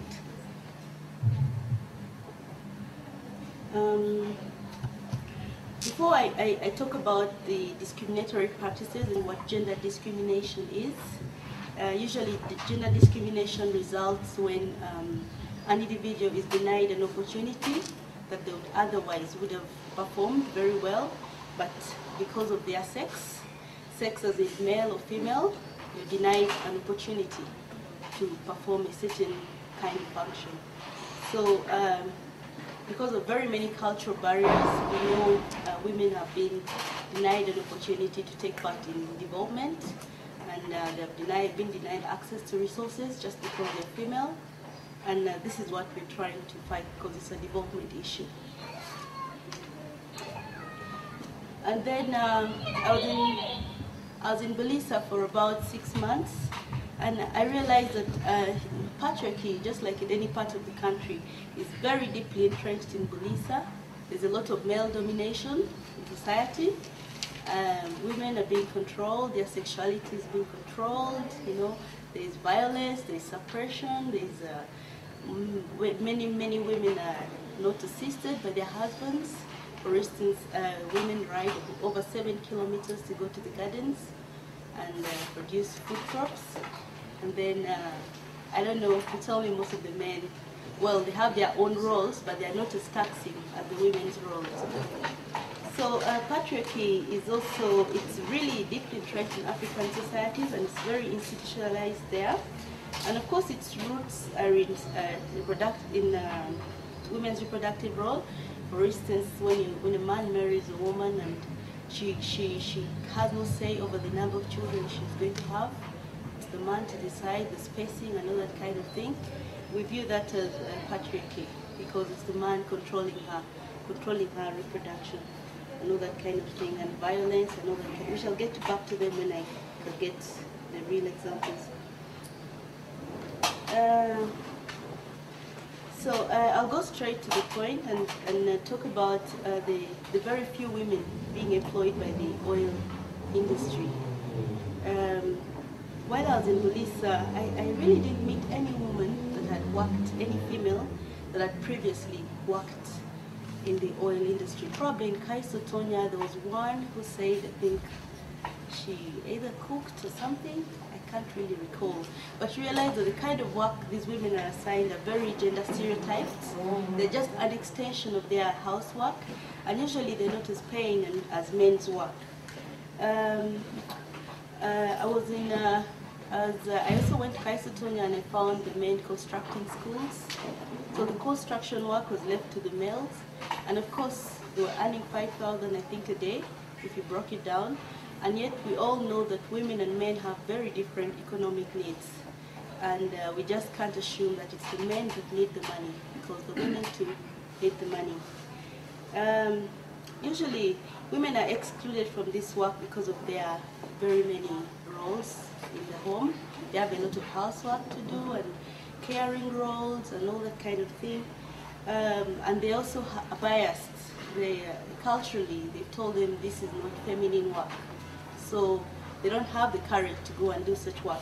And a few women that like cross such barriers and do this kind of work pay at a very high cost. They are always ridiculed by men. You know, their work environment is not so favoring. So my concern is why aren't the recruiting companies emphasizing that women as well need to be recruited? Because if it's the assumption that women are not strong enough to work, I refute that assumption, because I know women dig almost all year round, and the men most of the time are seated. So if she's trained to do one of the construction work, like laying cables and all that kind of thing for seismic, for getting seismic data, I guess she can perform well. So I think recruitment should be on the basis of capability, not sex. So that's what I'm trying to bring out and highlight, because in the oil industry in Ghana, there are so many women working in the construction industry, and they're earning for their families. And what I know in Belisa is that there are very many female-headed households where men have neglected their families. They have the habit of, you know, starting up a family and then maybe going to another fishing village and starting up another family, abandoning this other family. So the woman fends on her own. And of course, this is very illegal. If you look at the rights of the children, both parents are supposed to take part in bringing up these children. So that's why I think women also deserve employment opportunities within the oil industry. Of course, these opportunities have challenges, like the work is very seasonal, and so what happens after the contract is over? Where does the man get more money? And then, of course, men have been given a breadwinning role. If he's not able to provide for the family, he feels inadequate, and that's also discrimination on the part of men. So discrimination is not just on women, but it's with men as well. Some men in the bushes trying to lay those cables so that they can capture, I don't know, it's very scientific. I guess they capture some vibrations and then they locate where a well is but the fact is that it's men doing the work and there's no woman. This was also in Kaisutonia. It's only men who are constructing and there's no woman because, I mean, how hard is it to push a wheelbarrow full of sand? How hard is it to fetch water and mix cement? You know, lay the bricks. If you're trained, you could do this, but the women are not given this opportunity. So it's sort of discrimination by the employers, by the community leaders. You know, you don't encourage women to be very sort of aggressive when it comes to looking for jobs, because eventually these men get skills, they get what should I say, work experience. So when a similar job comes, they'll of course be considered first. And yet these are the initial jobs and they're trained on the job.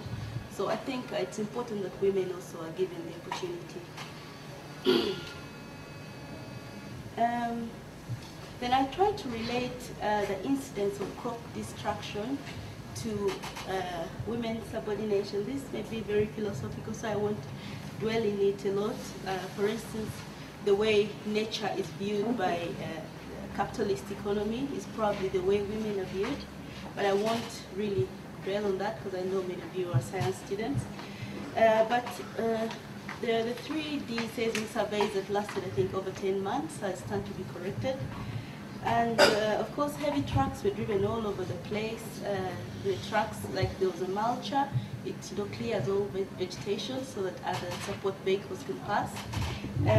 There were other trucks carrying mini drilling rigs, and these went through people's gardens. And of course, you know whose gardens these are, because many of the crops destroyed were women's crops. You know, there was cassava, there's maize. These are crops usually planted by women, because in Belisa they're saying that the women bring the food and the men bring the sauce.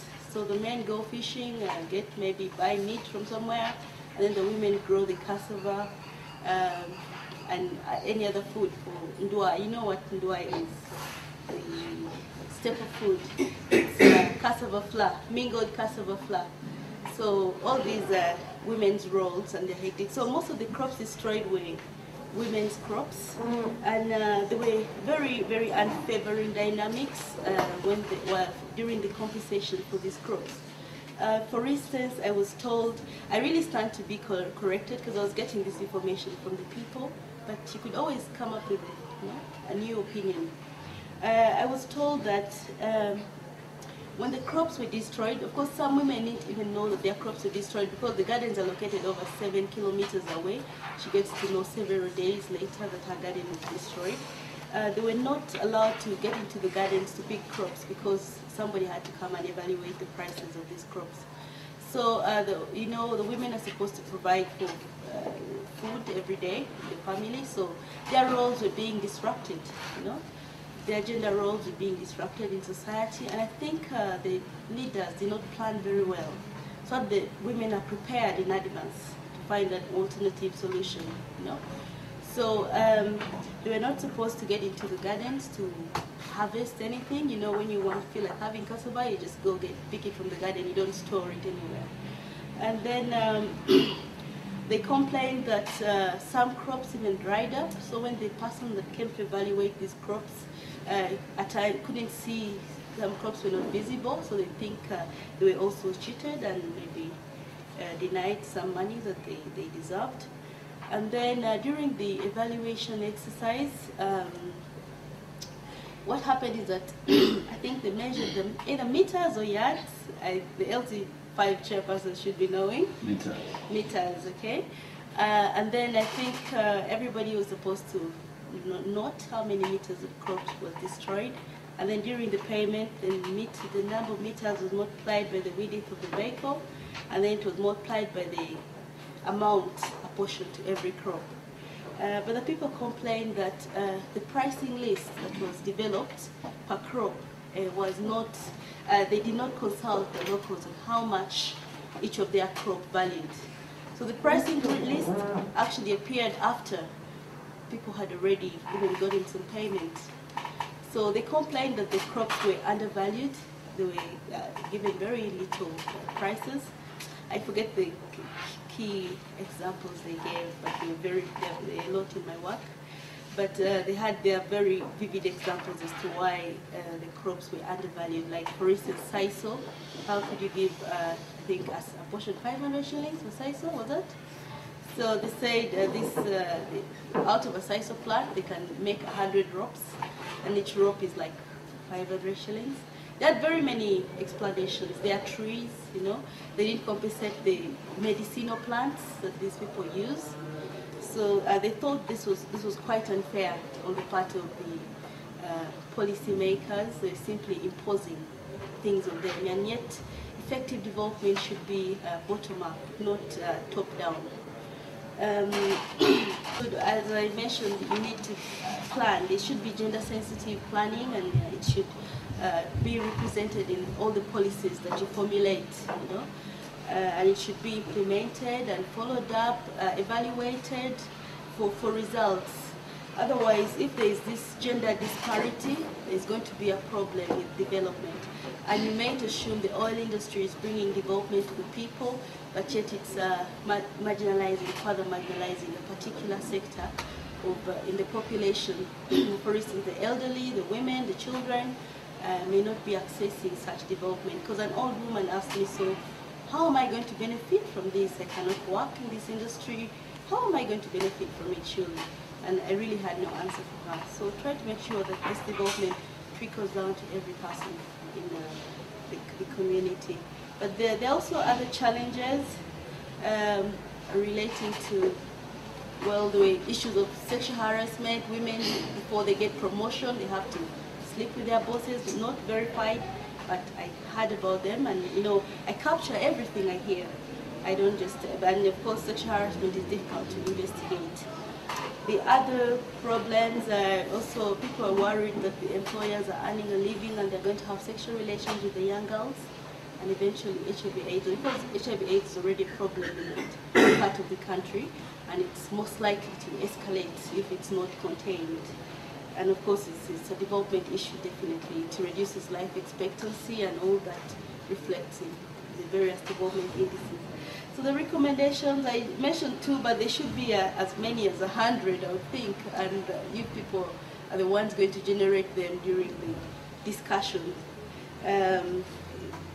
Job selection should be on the basis of ability and not just sex. You know, the household should be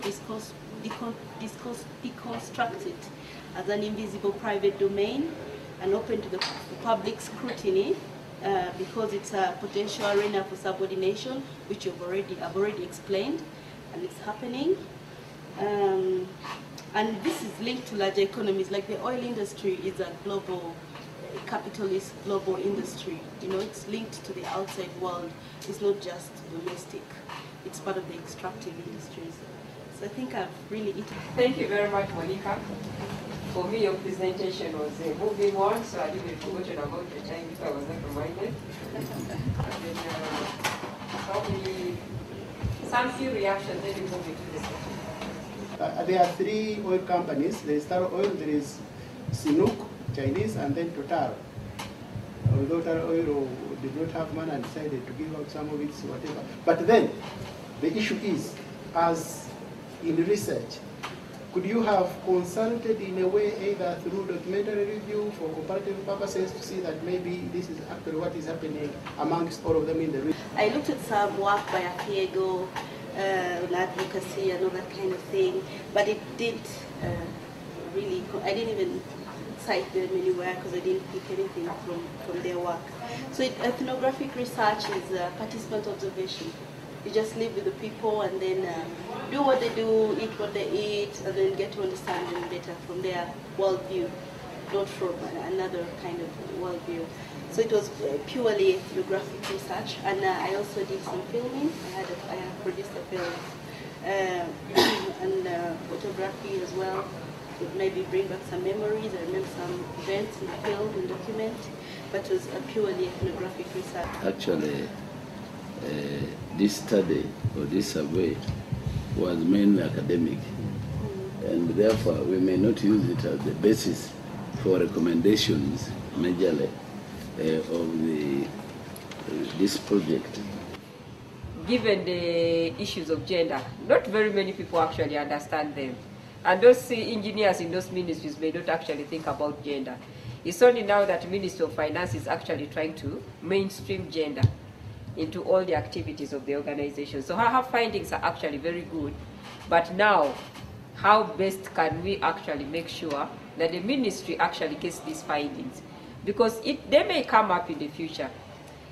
There might be a donor who may want to find out how were exactly things done. So it is very important that you let the ministry know about this for information, and then maybe we can get back to the community to discuss.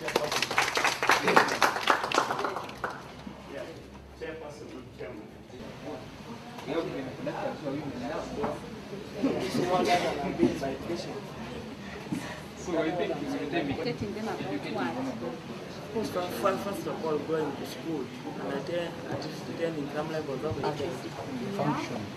Yes, you know something about it? Functional university. Yes, yes. You could highlight it.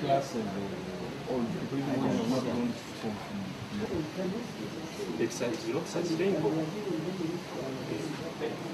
Even if, okay, if you left all the animals to eat all the food in 2 days, okay, then they give you compensation. Then where will you buy, you buy the food? You will come to Nakasera and it's very expensive. That compensation must be there. I was told in school that there is no rule without an exception. So those will be exceptions. But let also the compensation be there. Yes. To the Then also the last thing, compensation. Yeah, we'll go to number 2. Is it how children and grandchildren? It seems. It seems. Free love, free I mean, non-racist, racist, racist in the criminal. So it is this one. Is there any other challenge? Apart from you have told me the issue started from also this drinking. Yes. So again, you said that one cannot be reversed right now. Getting the discussion. Anarchy, these funny things which are. Group 1. So, who is raiding the crops? Is it the cattle, goats, or wildlife? I think first we know the question so that. Okay, who is raiding the crops? Is it the cattle, goats, wildlife, or both of them? Okay, so these were our answers. Secretary? Both are raiding the crops. A little bit louder. Both are raiding the crops. Both. You can voice Both are raiding the crops. That was our answer. Or is our answer. The wildlife, the goats, and the cattle. Yeah. So this is one B. How can the project help in resolving this problem, Madam Secretary? The project can sensitize the communities to look after their cattle well. Can also fence the grazing land, paddocking, or fencing the gardens to protect them from the domestic animals. Those 2 points apply to domestic animals. Okay, right. Then we go to wild animals. Okay. How can we prevent them from raiding the crops? Sensitizing the communities about the dangers of the arising from proximity of the gardens from the park. Putting a perimeter fence along the park edge with the revenue obtained from the oil in Bulisa. Compensation should be given to the cases when the animals escape from the park and maybe they eat people's crops. Okay, number 2. Wildlife. This is poachers. We are looking at poachers. We are looking at wildlife dependent communities. Okay? Then human life loss. What should this project do? Okay? To help the wildlife poacher depending communities. Yes, Secretary. First, we're dealing with the poachers, creating awareness to the communities regarding the values of the wildlife, put in place game ranchers to watch against the poachers, and provide economic activities as a source of livelihood to the community. For example, crafts, beekeeping, among others. Okay, we go to the wildlife dependent community. Okay, how should the project help these ones? Sustainable utilization of wildlife, provision of alternative sources of income, for example, goat keeping, passion fruit growing, fish keeping. Okay, now Secretary, what should the project do to prevent life loss? There's life loss in the parks. We can improve the relationship between the park management and the adjacent communities. Also, live bullets should be substituted for tranquilizers. Like instead of a person being killed, they instead just they lose control of themselves, they become unconscious, and maybe they can be collected. Yeah, what she's saying is that when you look at control of wild animals like elephants, experts use tranquilizers. They shoot the elephant, it falls down, then either they nurse it or whatever they want to do with it, okay? So instead of losing life in the game park, the rangers can use tranquilizers on human beings, okay, instead of shooting them with live bullets. Yeah. So, okay, we go to number 3. Okay, we are referring to the wildlife corridors. Can they be sustained? Some of them can be sustained.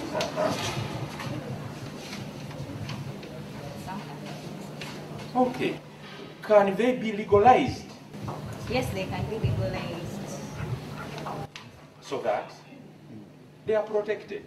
Okay, now we move to number 4. We go to community tourism. Why is Bulisa not benefiting from Murchison Falls National Park resources?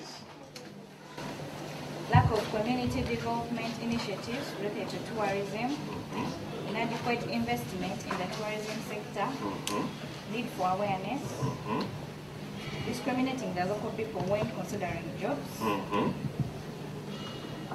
Okay, then another one is why is Bulisa not benefiting from wildlife resources? Lacking of economic activities to tap into the tourism industry. The percentage which is given does not trickle down to the community.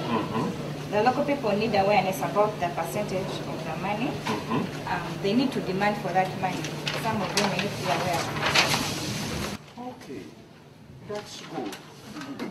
Then why is Uganda Wildlife not happy with the new road which has been built by these oil companies? They think the community will get the route into the park to watch. The road interferes with the animal movement. Some animals can be knocked, can be scared. Okay, lastly, can this project be of help to improve the relationships? How? We can bring together stakeholders for harmonization, activities that harmonize the conflicts that cause stakeholders not work together. Oh, thank you, Madam Secretary. That's our presentation. Now, before you leave, the people who are in that group. Now we are opening it to other people who are in other groups. If you have clarification. because here we're looking at the solution and we're advocating for something. When I look at compensation, I happen to have I'm working with some valuation company. I would like them to tell us, some valuation company, it's a firm which value as valuation. I would like to know very well, what are you meaning? Are you looking for favorable, average, good, fair? Because we need to state them. Because some people go ahead and value people's assets low, let's which are very low, and they don't help these communities to come up. So we need you to advocate for a favorable, not this sort of black cheating people. So try to show it that people should be compensated according to the rates and the value of the market. In a way of this can access them without any interest. That is, by law and the policy should be designed to make sure that people are free and can access the information and any information required. You just remove a question mark, then it becomes a solution. Thank you very much. Any other question? Before they go in to ask that we want to be compensated, do they know are they informed of what the existing laws like the Compensation Act? UA is trying to work out a mechanism of collaborative management, but they don't have. I can give you an example of where some child was eaten by a chimpanzee, and the owner of the child approached UA and was asking for a compensation for the child. And the best UA could give was a coffin. You get it? And this person cannot take UA to court because of that. So we still have to come up with a compensation policy that is targeting the wildlife resources. The first question was, is there a land problem in Bunyoro or not? Of course, you're asking the obvious. It is there. And a big one. And it's not only in Bunyoro, but it is everywhere.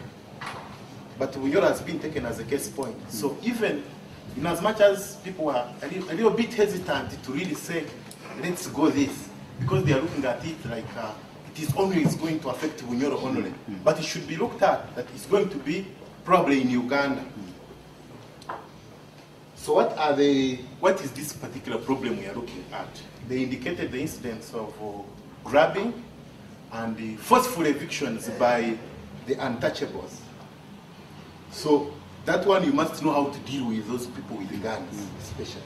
And they were giving a case in Emilia sub-county, Bururi County, in the Masindi district. So when you go there, you will get enough evidence on that.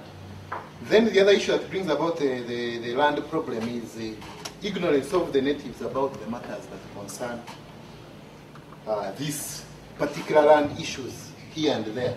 We also talked about the immigration. Some people are coming from Congo.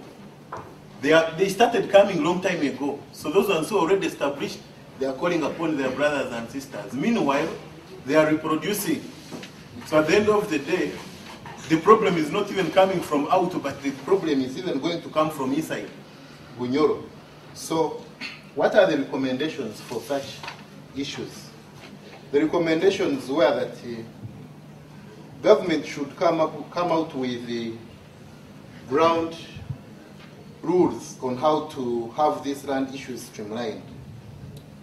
The group highlighted maybe having a few land committees on the ground to do with, for example, like transactions, people who are competent to do with land policies. And for example, there is a land act, but we don't see it acting here in Bunyoro.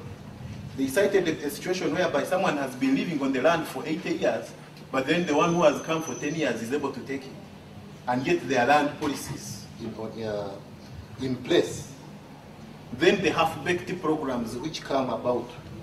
They come and then from government sometimes, because some of these projects or programs, when they come through the government. But when they come, then at the end of the day, probably they are targeting particular places.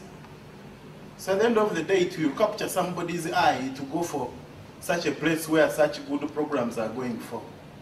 So the issue would be about making sure that they don't concentrate in particular places. They should stretch out some of these programs And when everybody sees that he's being recognized and benefits from some of these programs, then there is not going to be that issue of following up these particular land issues. Then there was also a recommendation of revising these immigration procedures. You realize that in Uganda, politics are about votes, and votes are our people. So when these people, like we had highlighted, come from Congo, when they come here, they are registered as voters. So when they vote somebody to parliament, then this person is the one to even enhance a bigger problem of the land, because these are his voters. So there should be a clear issue on revising immigration procedures. The second question was, let all land belong to government. And they were asking, what are the pros and cons? So the pros, we are looking at, if it belongs to the government, then it's not, this issue of somebody acquiring 40 square kilometers is not going to arise. If they are portioning land, it's going to be in equal measure. It will be easier if it belongs to government. This is an if. If it belongs to government, then there will be the land laws. There will be proper enforcement of land laws. Because there you don't have to say, we have been given a case in an incident in Tanzania. If government comes up with a program, you cannot say anything, because the program targets to benefit the majority of the people. And also it will remove this issue of somebody has land and it is not being utilized, as the chairman had indicated. So it will foster proper production, because the land they will give you, government can charge you to utilize that land, either to produce food or to produce something of economic value. And at the end of the day, if, for example, you are not utilizing it for 1 year or 2 years, as they had indicated, then it is free to reallocate it to somebody else. So it can push, it can make people productive, other than keeping, playing pool, as you know. Then what are the cons? Should it be that government is the one that owns land? Because we had given an assumption that we don't have corruption. There should be a system whereby the land allocation and land use is through a certain system. But should it be that government owns the land? What are the disadvantages? If the other thing is not there, the proper systems in place, then you know segregation. Land is going to be given to a particular group of interest, and at the end of the day, if somebody is a crop farm, grows crops, that is what he is. For example, they're like the Bachiga.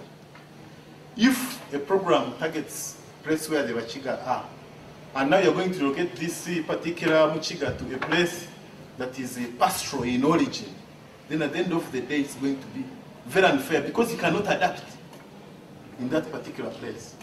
So at the end of the day, there's going to be, they take it where it's going to be very unfavorable for you, because there is no any other choice.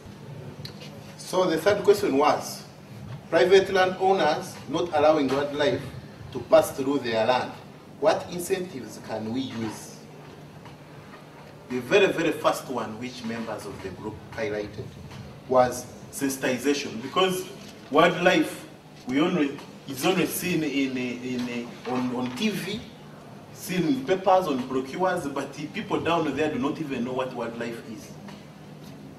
So people should be sensitized, and wildlife should belong to society, to the community. Why is it that it's not the case right now? Because it has been realized that even money from, say, tourism does not go back to develop the local communities in some areas, and those are the majority. So at the end of the day, why should someone be bothered that, because this is a route where these animals are going to pass? Even when the money comes, it goes into the government coffers, and it ends up somewhere else where I don't know. So the natives don't own they don't own wildlife. So it is very important to enlighten the local communities that this is our thing. And when the money comes, which other incentives can they realize? If this money, a part of the fraction of the money goes to those particular communities, for example, constructing like roads, if a native knows that this tarmac, it is as a result of the money from the wildlife. If this hospital, the medicine that comes, that is in there, is as a result of the tourism or foreign income, they will definitely cooperate. Then the other incentive was, if it is earmarked, because right now there are no clear markings or routes, as earlier indicated that this is where the animals used to pass. That was in the history. Yes, the animals know that this is the route, but do the natives know? They do not know. So at the end of the day, it is very important to earmark those particular places such that at the end of the day, even when someone is trying to put up a serious investment, it should be backed that no, in case such a situation comes and the animals are passing, if you, for example, build a Makerere University in it, then you are going to be inconveniencing this. This project helped in the land issue. The project is not going to solve. It cannot solve the problem that has been there for ages. It cannot solve it for the next 2 years and maybe 6 months it is left with. But definitely it's going to help in a way. As some of the problems highlighted earlier, if this particular project can treat people equally in the next years, because we do not understand the design and the target groups of the people. If it is so categorical, because the project comes when it has limited funds, yes, but are the natives aware that because of the underlying circumstances, this project is going to be working in this particular place because of this particular interest in that? But at the end of the day, if the individuals around are not aware of why that project is categorically going into particular places, then the issues of land, as earlier indicated on the programs above, the government programs which come, people should be aware. That's how best we could highlight. Patriarchy is accepted by both males and females. What can we do to change this stereotype? That's the first question. Patriarchy simply means the rule of the father being in charge of everything, taking control of every resource or any income of the family. Addition on that, it may mean the father dominating the whole socio-economic and political affairs of the family. Yeah.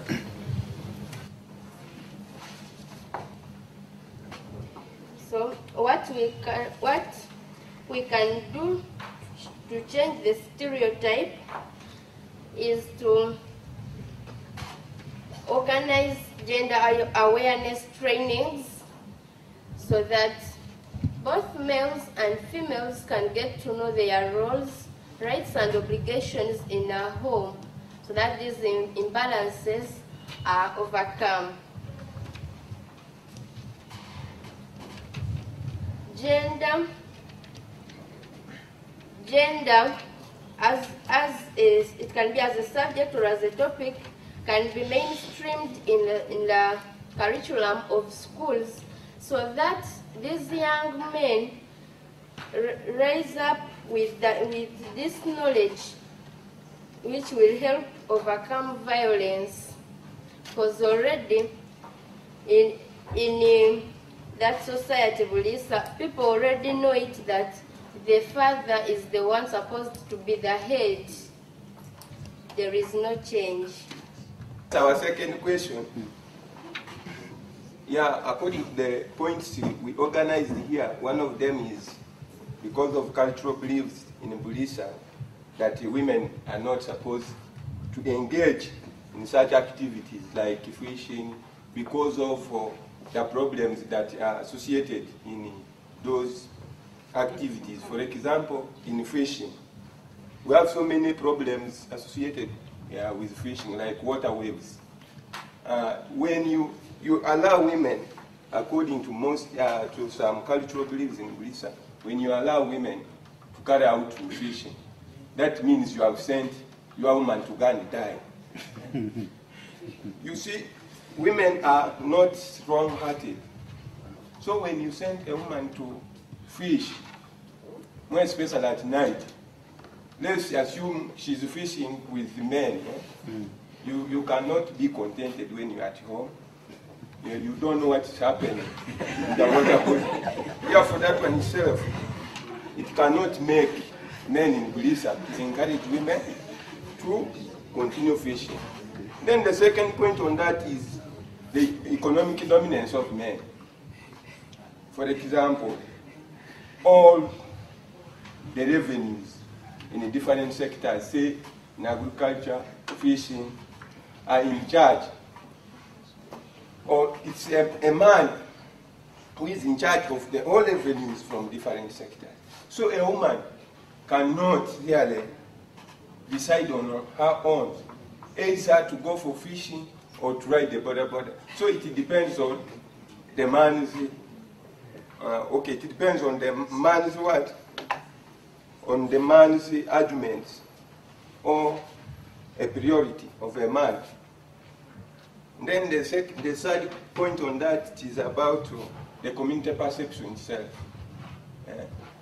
The community cannot allow, or it is really negative for a woman to go for fishing or to continue riding border. You know, in most cases, most communities perceive that borders are arrogant.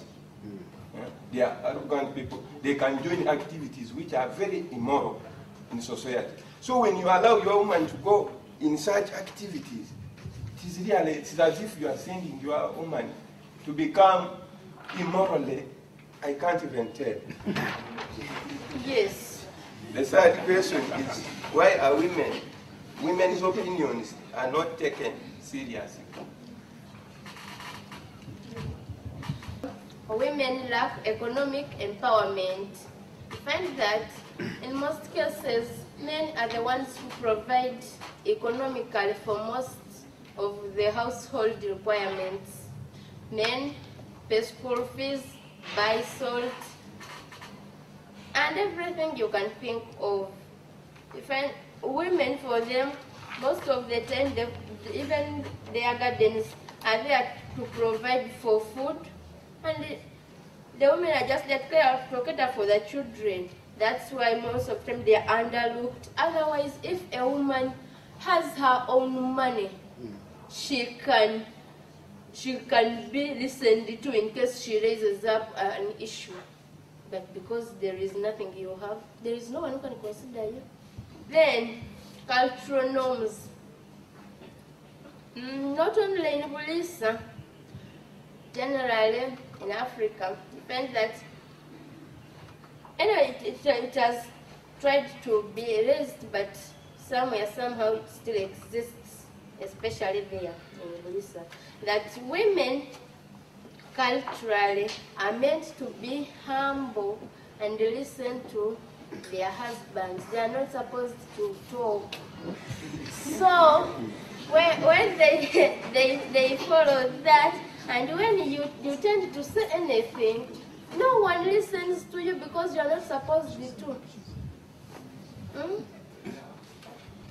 How can this project empower women in Bulisa? Yeah, the project can empower women in Bulisa in the following ways. One, by networking with the pre-existing women groups in Bulisa. The project should look at the objectives of those groups that are existing in Bulisa, and then look at their objectives, and then see the ways they can network with those groups in order to empower women in social, economic, and cultural issues. Then another one may be encouraging women to engage in gainful activities. If you have seen, fishing is not really a supportive activity that women can carry out in Bulisa. then tune them to another activities that their men will support. You can maybe encourage women to open small shops around the primary schools, around secondary schools. Then, in order to earn their living, in order to have a sound, in order for their opinions to be considered. The fact that you've given it this force, to me, is very good. I hope you've benefited. I totally agree that in the morning you didn't participate. My main interest was to get these key people, but I felt this was going to be very important because you will give us the nitty-gritty. And also to emphasize to you that this project is in Bunyoro and Bulisa, and I'm much interested in working with you, okay? And so start thinking along this line, especially those in Bulisa, that you need to come up with some projects and contact that lady. There is a lady working inside. She can be able to see how you can be helped, especially on the internship and these undergraduate projects. We can find something so that because we find that you are an asset, you can be able to help us more. And especially now that I've told you that our areas, 4 areas that we may emphasize, and so you can be able to give us some information that will make this project succeed. Your contributions are very positive. I think they are all being captured, and I thank you for coming. And we hope we shall have another one. You could see that these people are saying we go down, which I don't have any problem with. The challenge is that maybe it may be very expensive to go with you, but it would also be good that this information is disseminated at the local level. And I'm going to contact my colleague who is also funded, so that the people from Hoima, because there are people from Hoima here, but there is also some support, so that we can be able to build you, because you are the future. If we are going to teach this gender stereotype, I would want to start with this man here. I would want to start with you, so that by the time you are in the field, you really know that your daughter and your son have equal access to your land. Okay? And therefore the son should not be proud. If he becomes very stupid, he doesn't become your heir. You get it? But at the moment, still the father would insist that this guy who is not all that good becomes the heir. Now for me, I'm left that way. So thank you very much. W as your S, then S. Then S. Ah.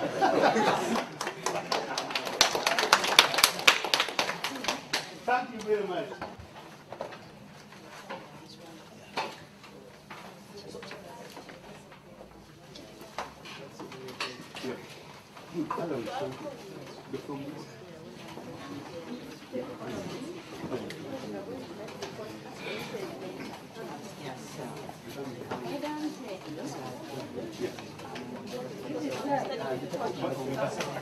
Oh, the chairman is in this.